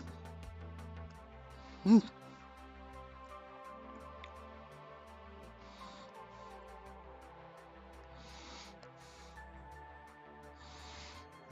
Mm.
She's like Super Saiyan 3. Yeah, kinda.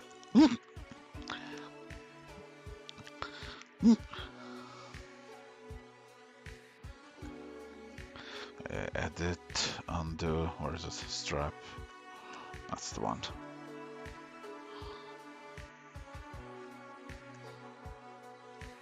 Mm. Inflate a little. Move.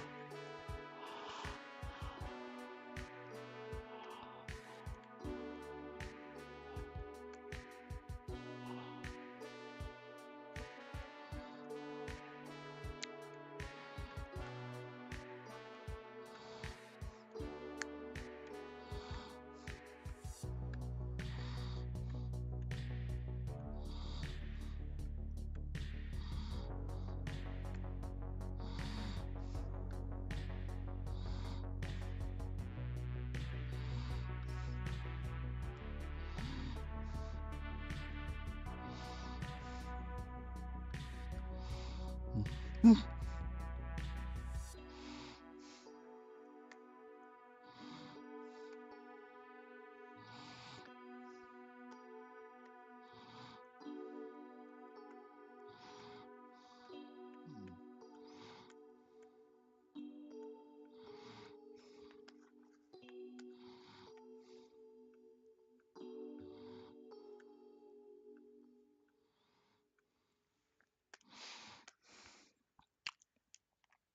Mm. Mm.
Oh boy.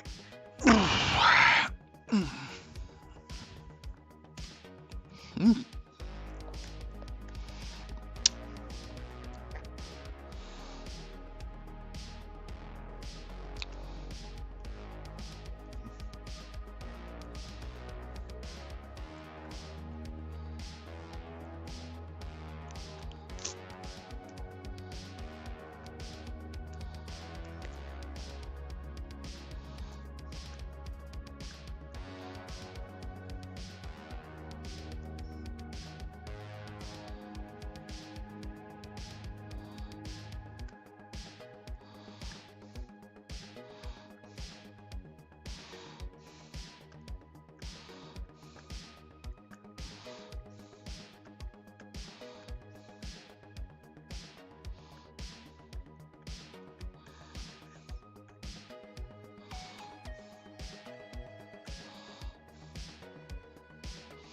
Mm.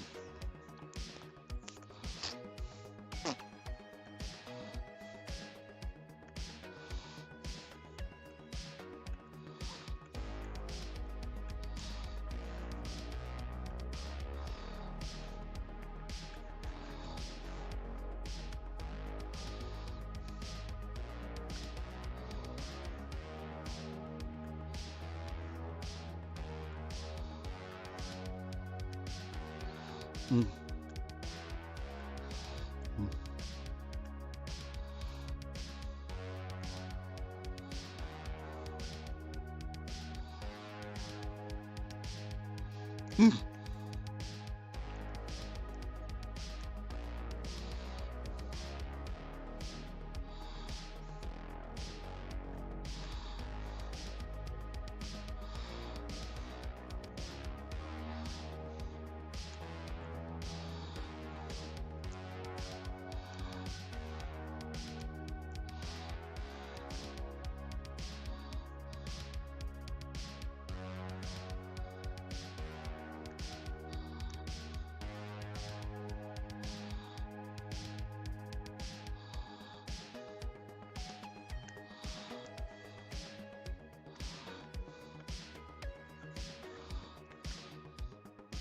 Mm. Mm. Yeah, this actually has a lot of potential for sculpting long hair with this. Because problem with sculpting hair is keeping shapes and volumes consistent. And this actually gives me quite a bit of mm, useful, what's it called? Well, tools really, where I can, just actually weave things in between and then. Mm, mm.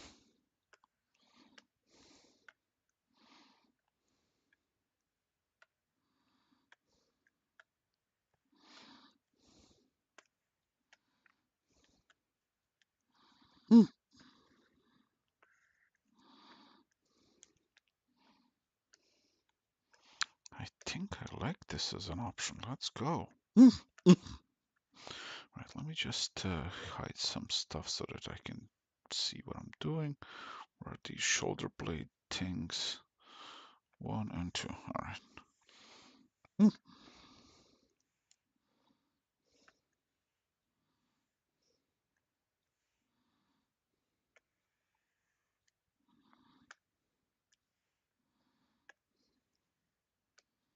mm.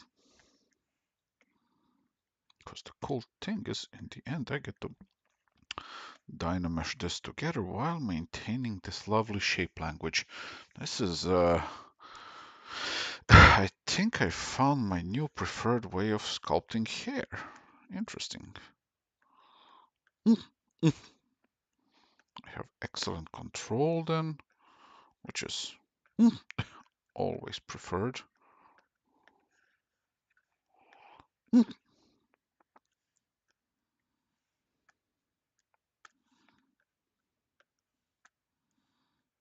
mm,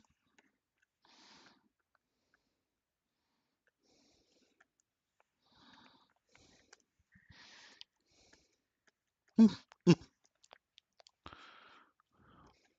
And her face really is a potato, though. I really have to get to that at some point. It's gotta happen. Mm.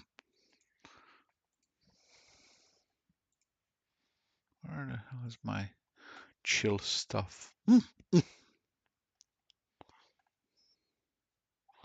Uh, White Bath Audio. Oh, let's go with nostalgic. Yeah, big difference.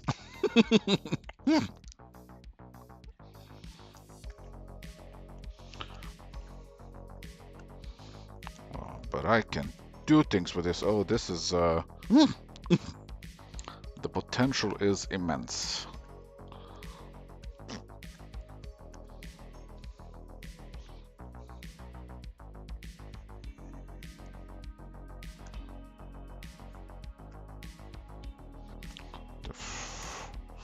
Deformation,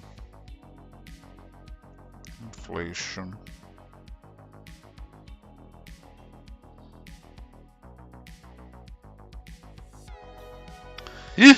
because combining this with some good old-fashioned sculpting on top, I'm gonna get some really nice, well-ordered results. Pretty sure there were like tutorials already by somebody who was doing it like this, and I just didn't stumble upon them. And now I wish I did. Would have made some things much easier over time.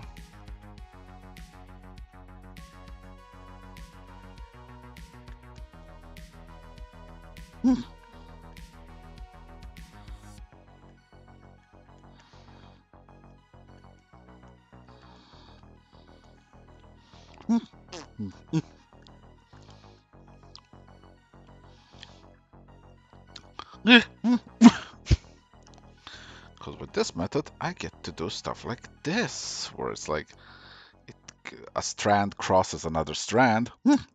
Her face is not a gun, so has some chances. Yeah. Suffice to say, I will never make a fan art of that one character from that one anime where a dude has a gun for a face.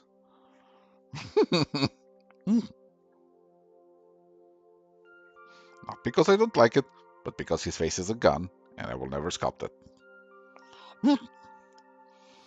And before next time you see me go like, and now on my gun sculpting stream.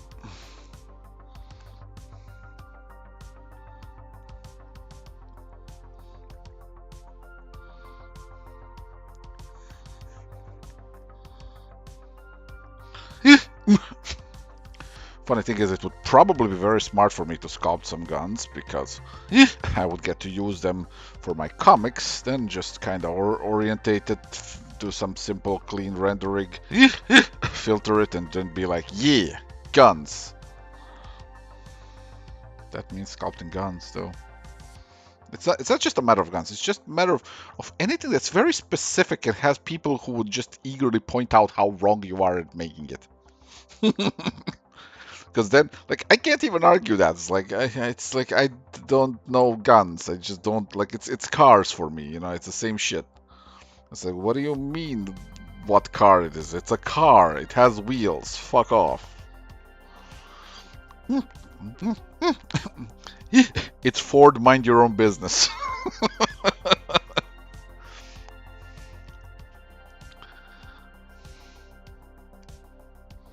Exactly. It's lockdown. It's a car, it's a gun, it's all the things. That character is basically my nightmare, isn't it?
Yeah, exactly that. Oh my god, people who actually know shit about that, come on. It's like, also, she's holding it wrong.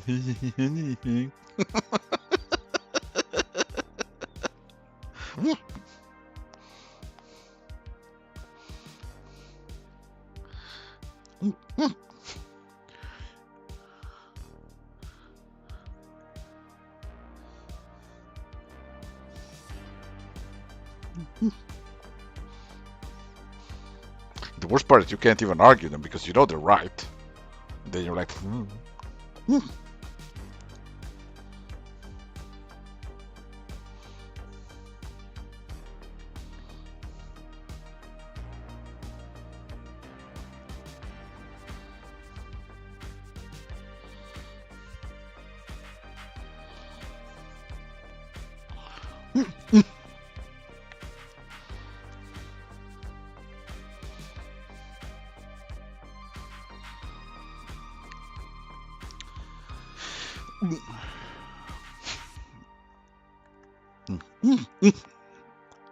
And this is why I prefer sci-fi, because at least there you can make up bullshit guns.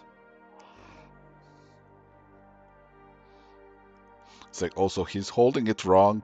Excuse me, the photon distributor would otherwise burn his eyebrows, so no, he's not holding it wrong.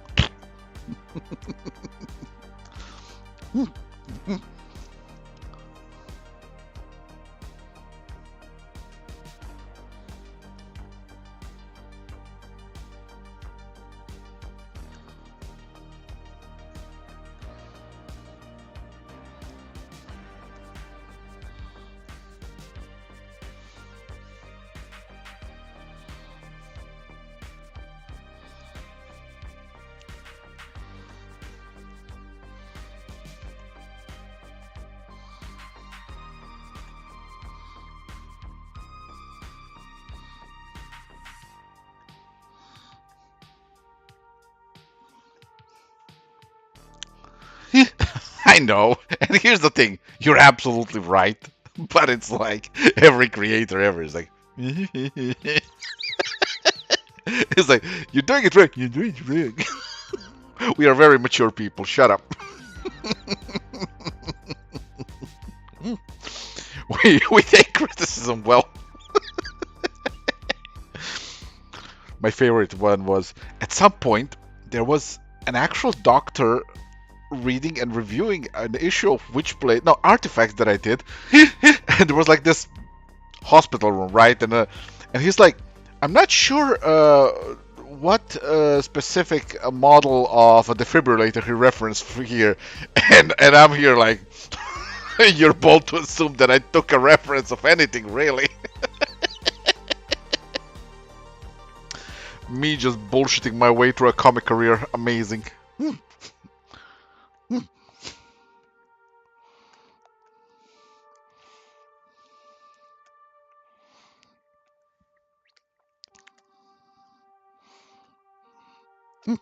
People are like, what a professional. Me. Sure.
Mm, mm,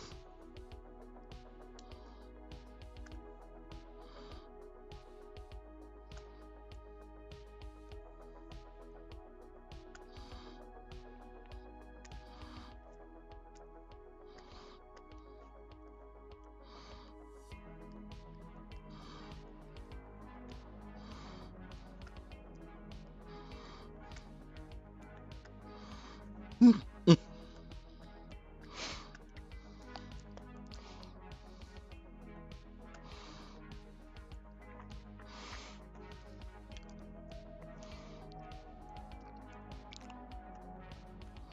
mm.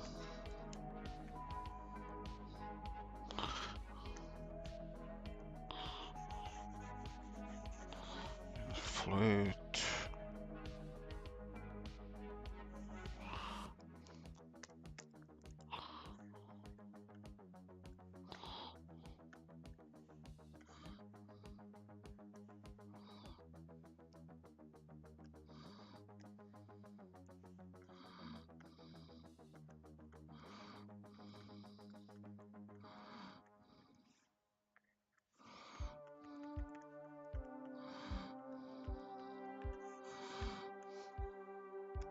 Mm,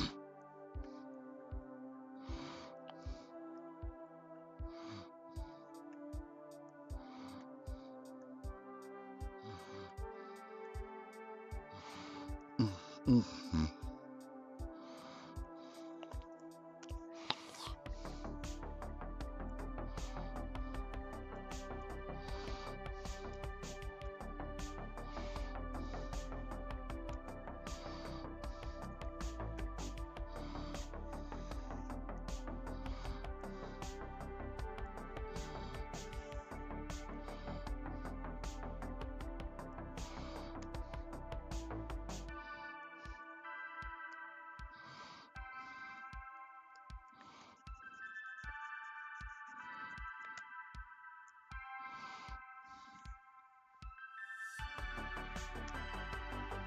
Mm, mm, mm, mm, mm.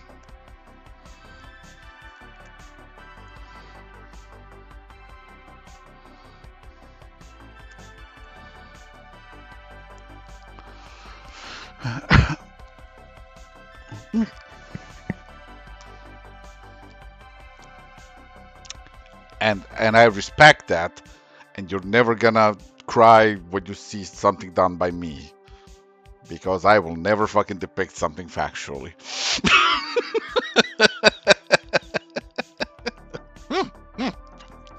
Look elsewhere. For this fucking idiot doesn't know what he's doing.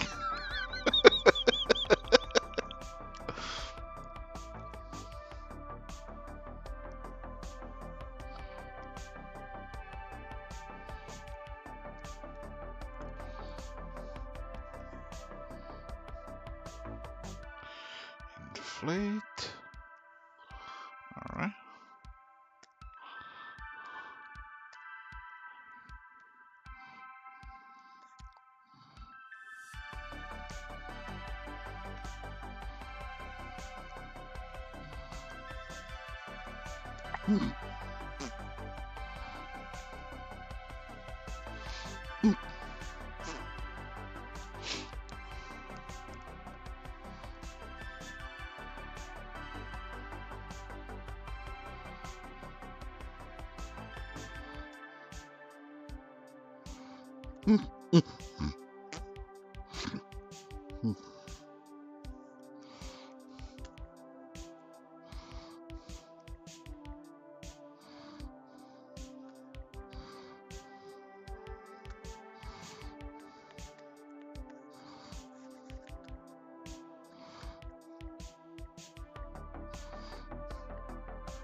Brush. Modifiers. Strength.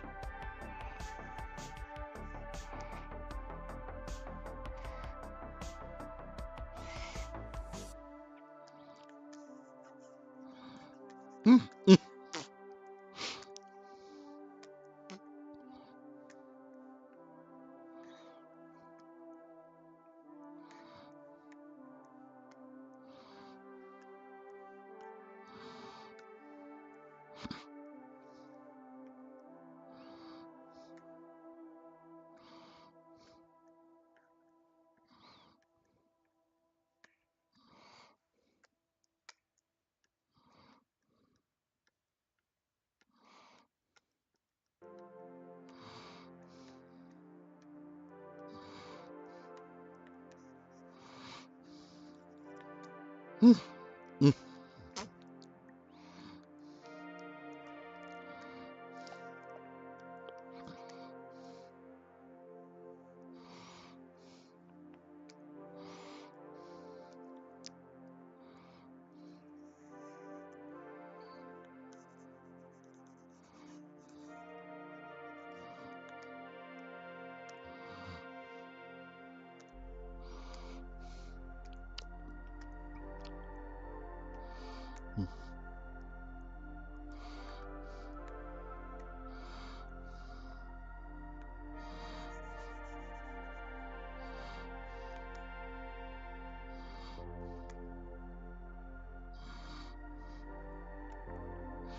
mm.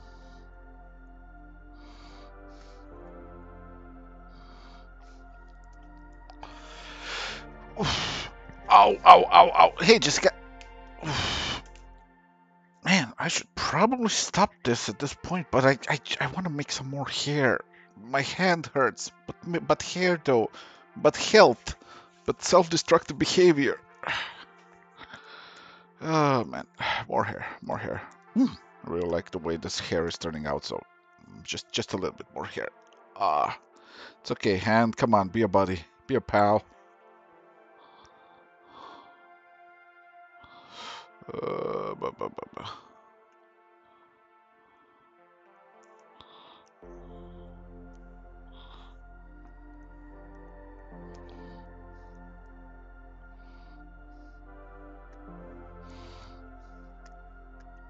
Mm.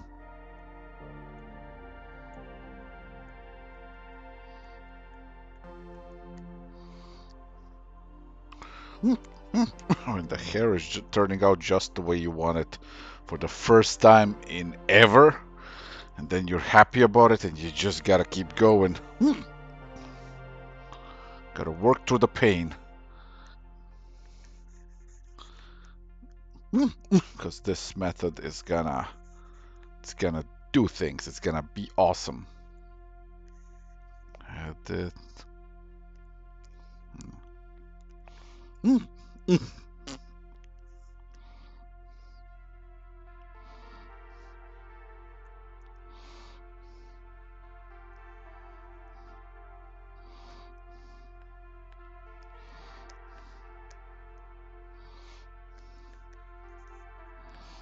mm. You could do it. Don't let your dreams be memes.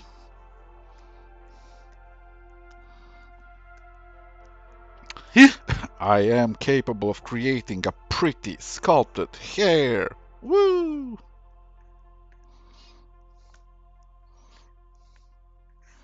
Mm,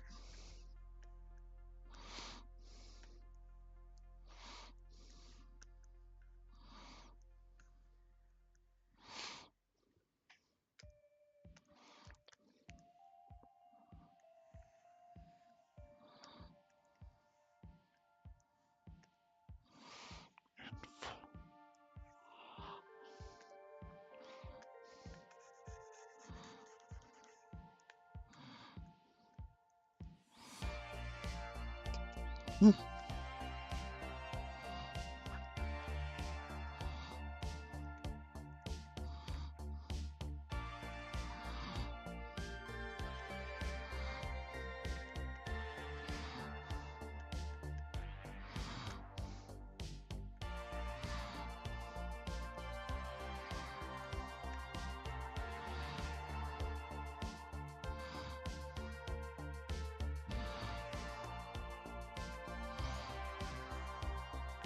mm,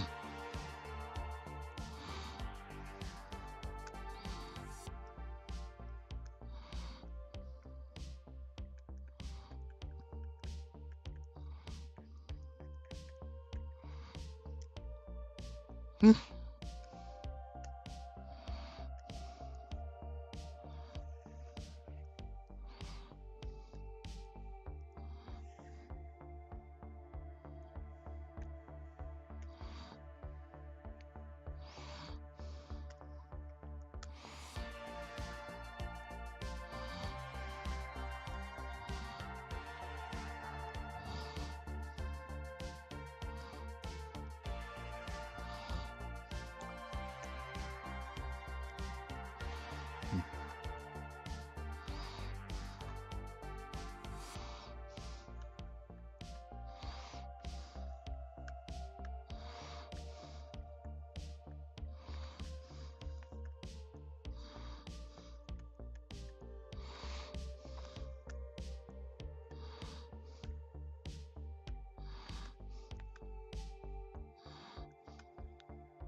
Oof.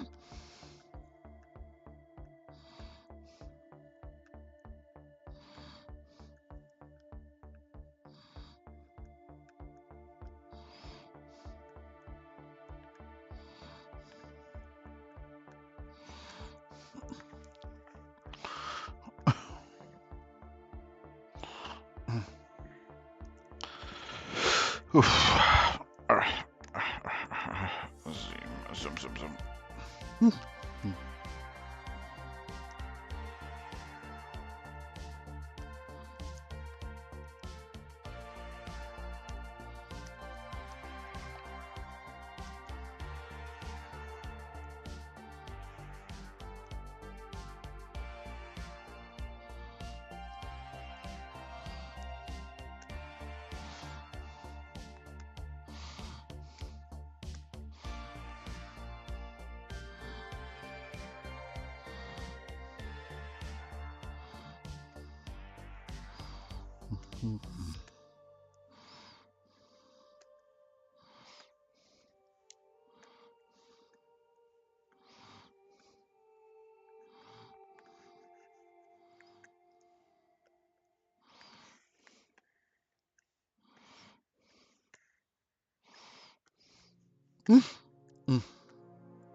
Crop snaps.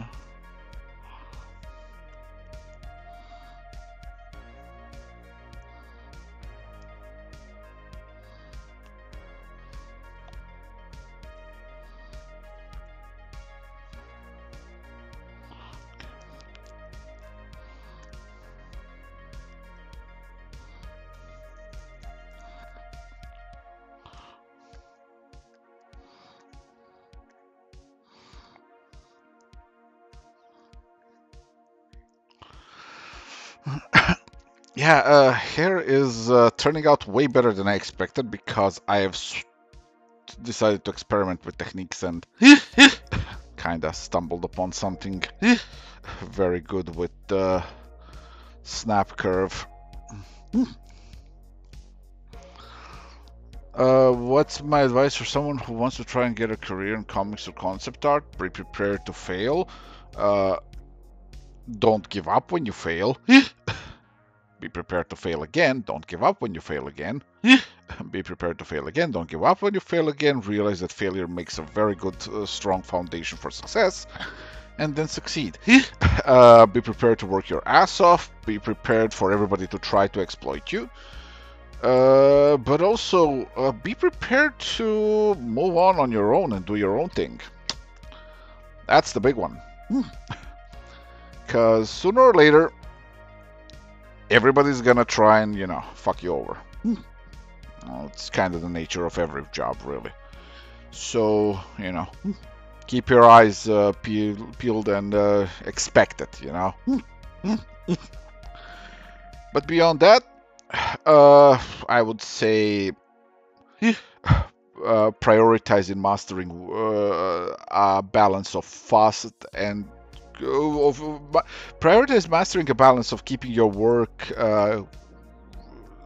in a nice balance of speed and quality. Don't overcommit to quality if you can't deliver speed. Comics generally and concept art are work for hire business, and they want you to produce results within a time span. Know your speed limits, know your time span, test yourself, test your might. Mortal Kombat. Uh, and yeah, that's about it, you know. What else would there be? Mm, be adaptive. That's also a big one. If you're doing something like concept art, knowing how to use 3D programs such as Blender or ZBrush is going to take you very far, because you'll be able to create very fast concepts. And if those concepts are done through 3D, sometimes you're going to be able to provide studios a good base for their own work further. It makes them see a thing from different angles. They will appreciate it.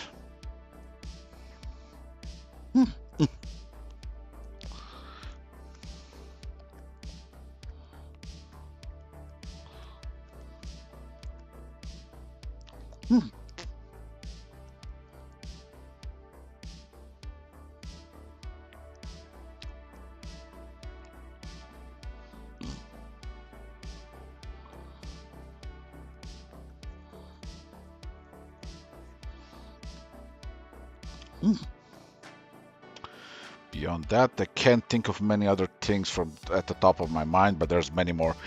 Oh yeah, here's a good advice.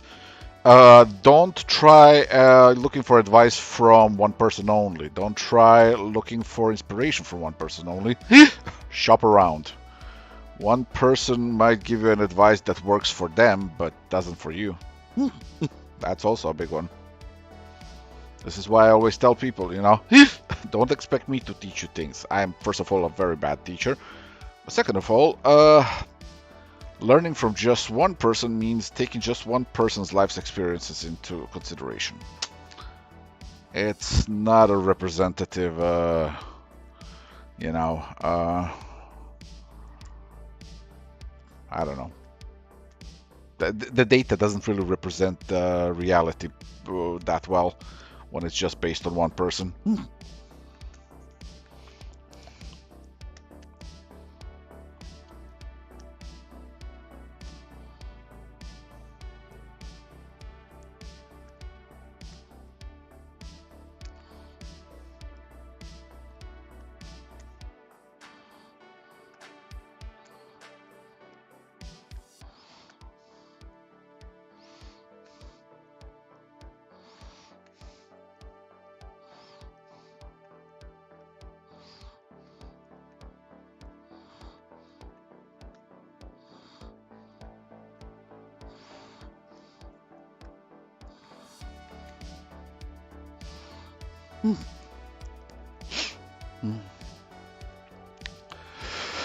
Okay, I think I'm kinda done for today. Let me unhide her shoulder blades. Let's take a good look. Yeah, it's turning out okay.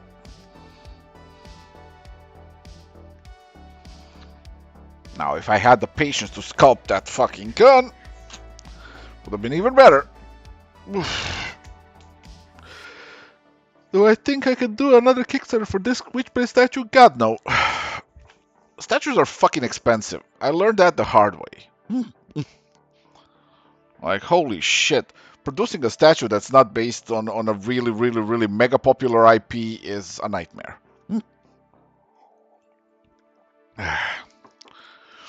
Alright. There's a lot of work left here. But it's shaping up. It's shaping up quite nicely.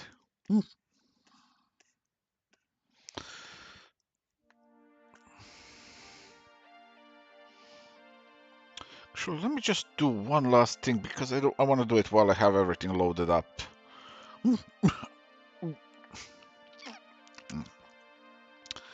And that's these hair areas.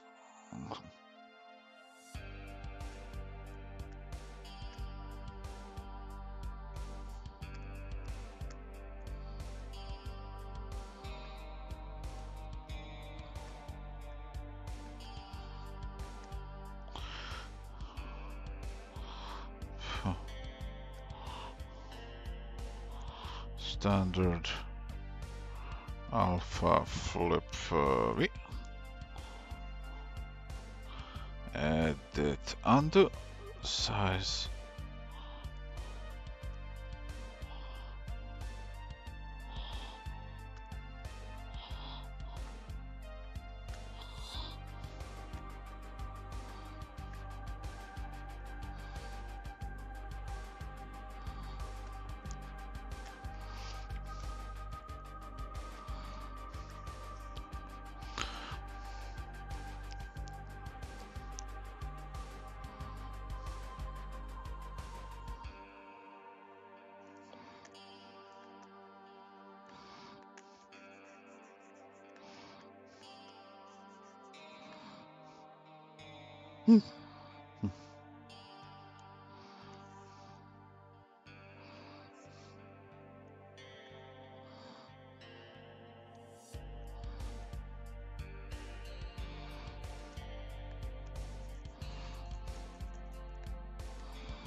But wow, I can't believe how much I like this method. Holy shit.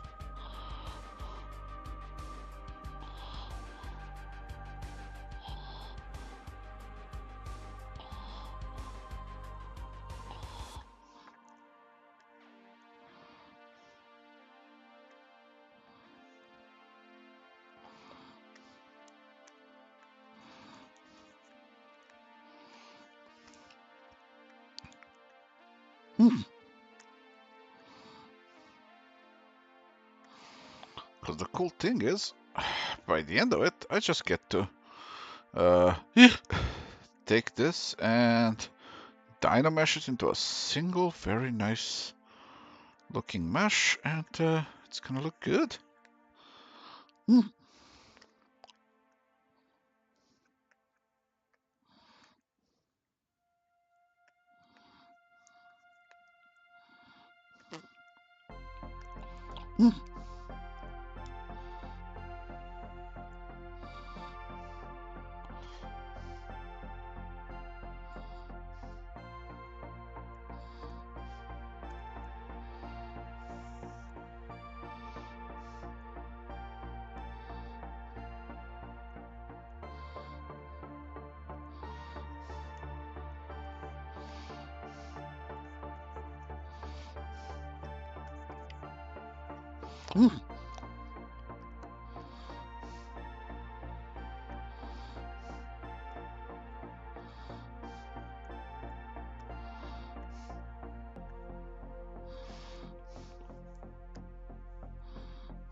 Fuck, this is gonna look good. Holy shit. I can't believe that I didn't think of this all this time.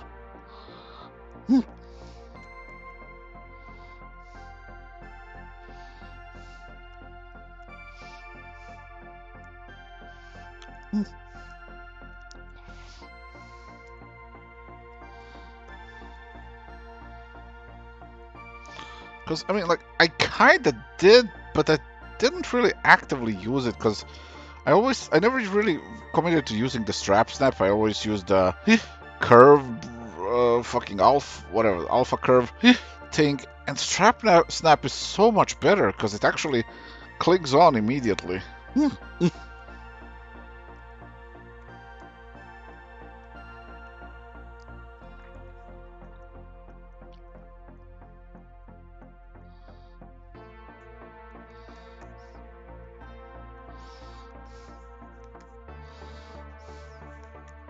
Mm, mm, mm, mm.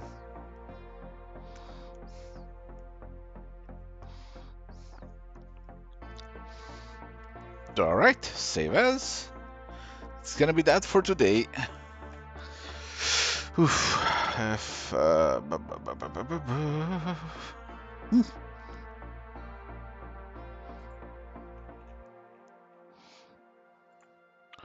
Open, save. Yes. Now I know that I can do with this. I can do Ali's hair better. I can do Lisa's hair better. I can do everybody's hair better. Damn it, now I have to remake all that hair. This is the problem of learning as you go. Every time you're like, oh my god, I've learned a new thing. Shit, now I gotta backtrack over everything that I've made before that doesn't do it as good.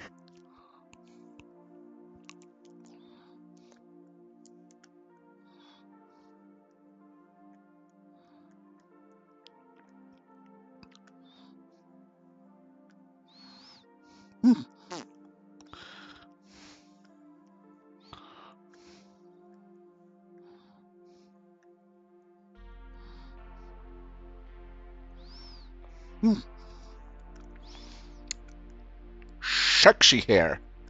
Let's go. Alright, I am very happy right now. I didn't think this was gonna look this goddamn good. Holy shit. Yep. Alright, I am very happy. One last double save for the backup, and that's gonna be that for me today. I am off to make some Batman covers. See ya, everybody. I'm gonna rest now. Rest my hand, but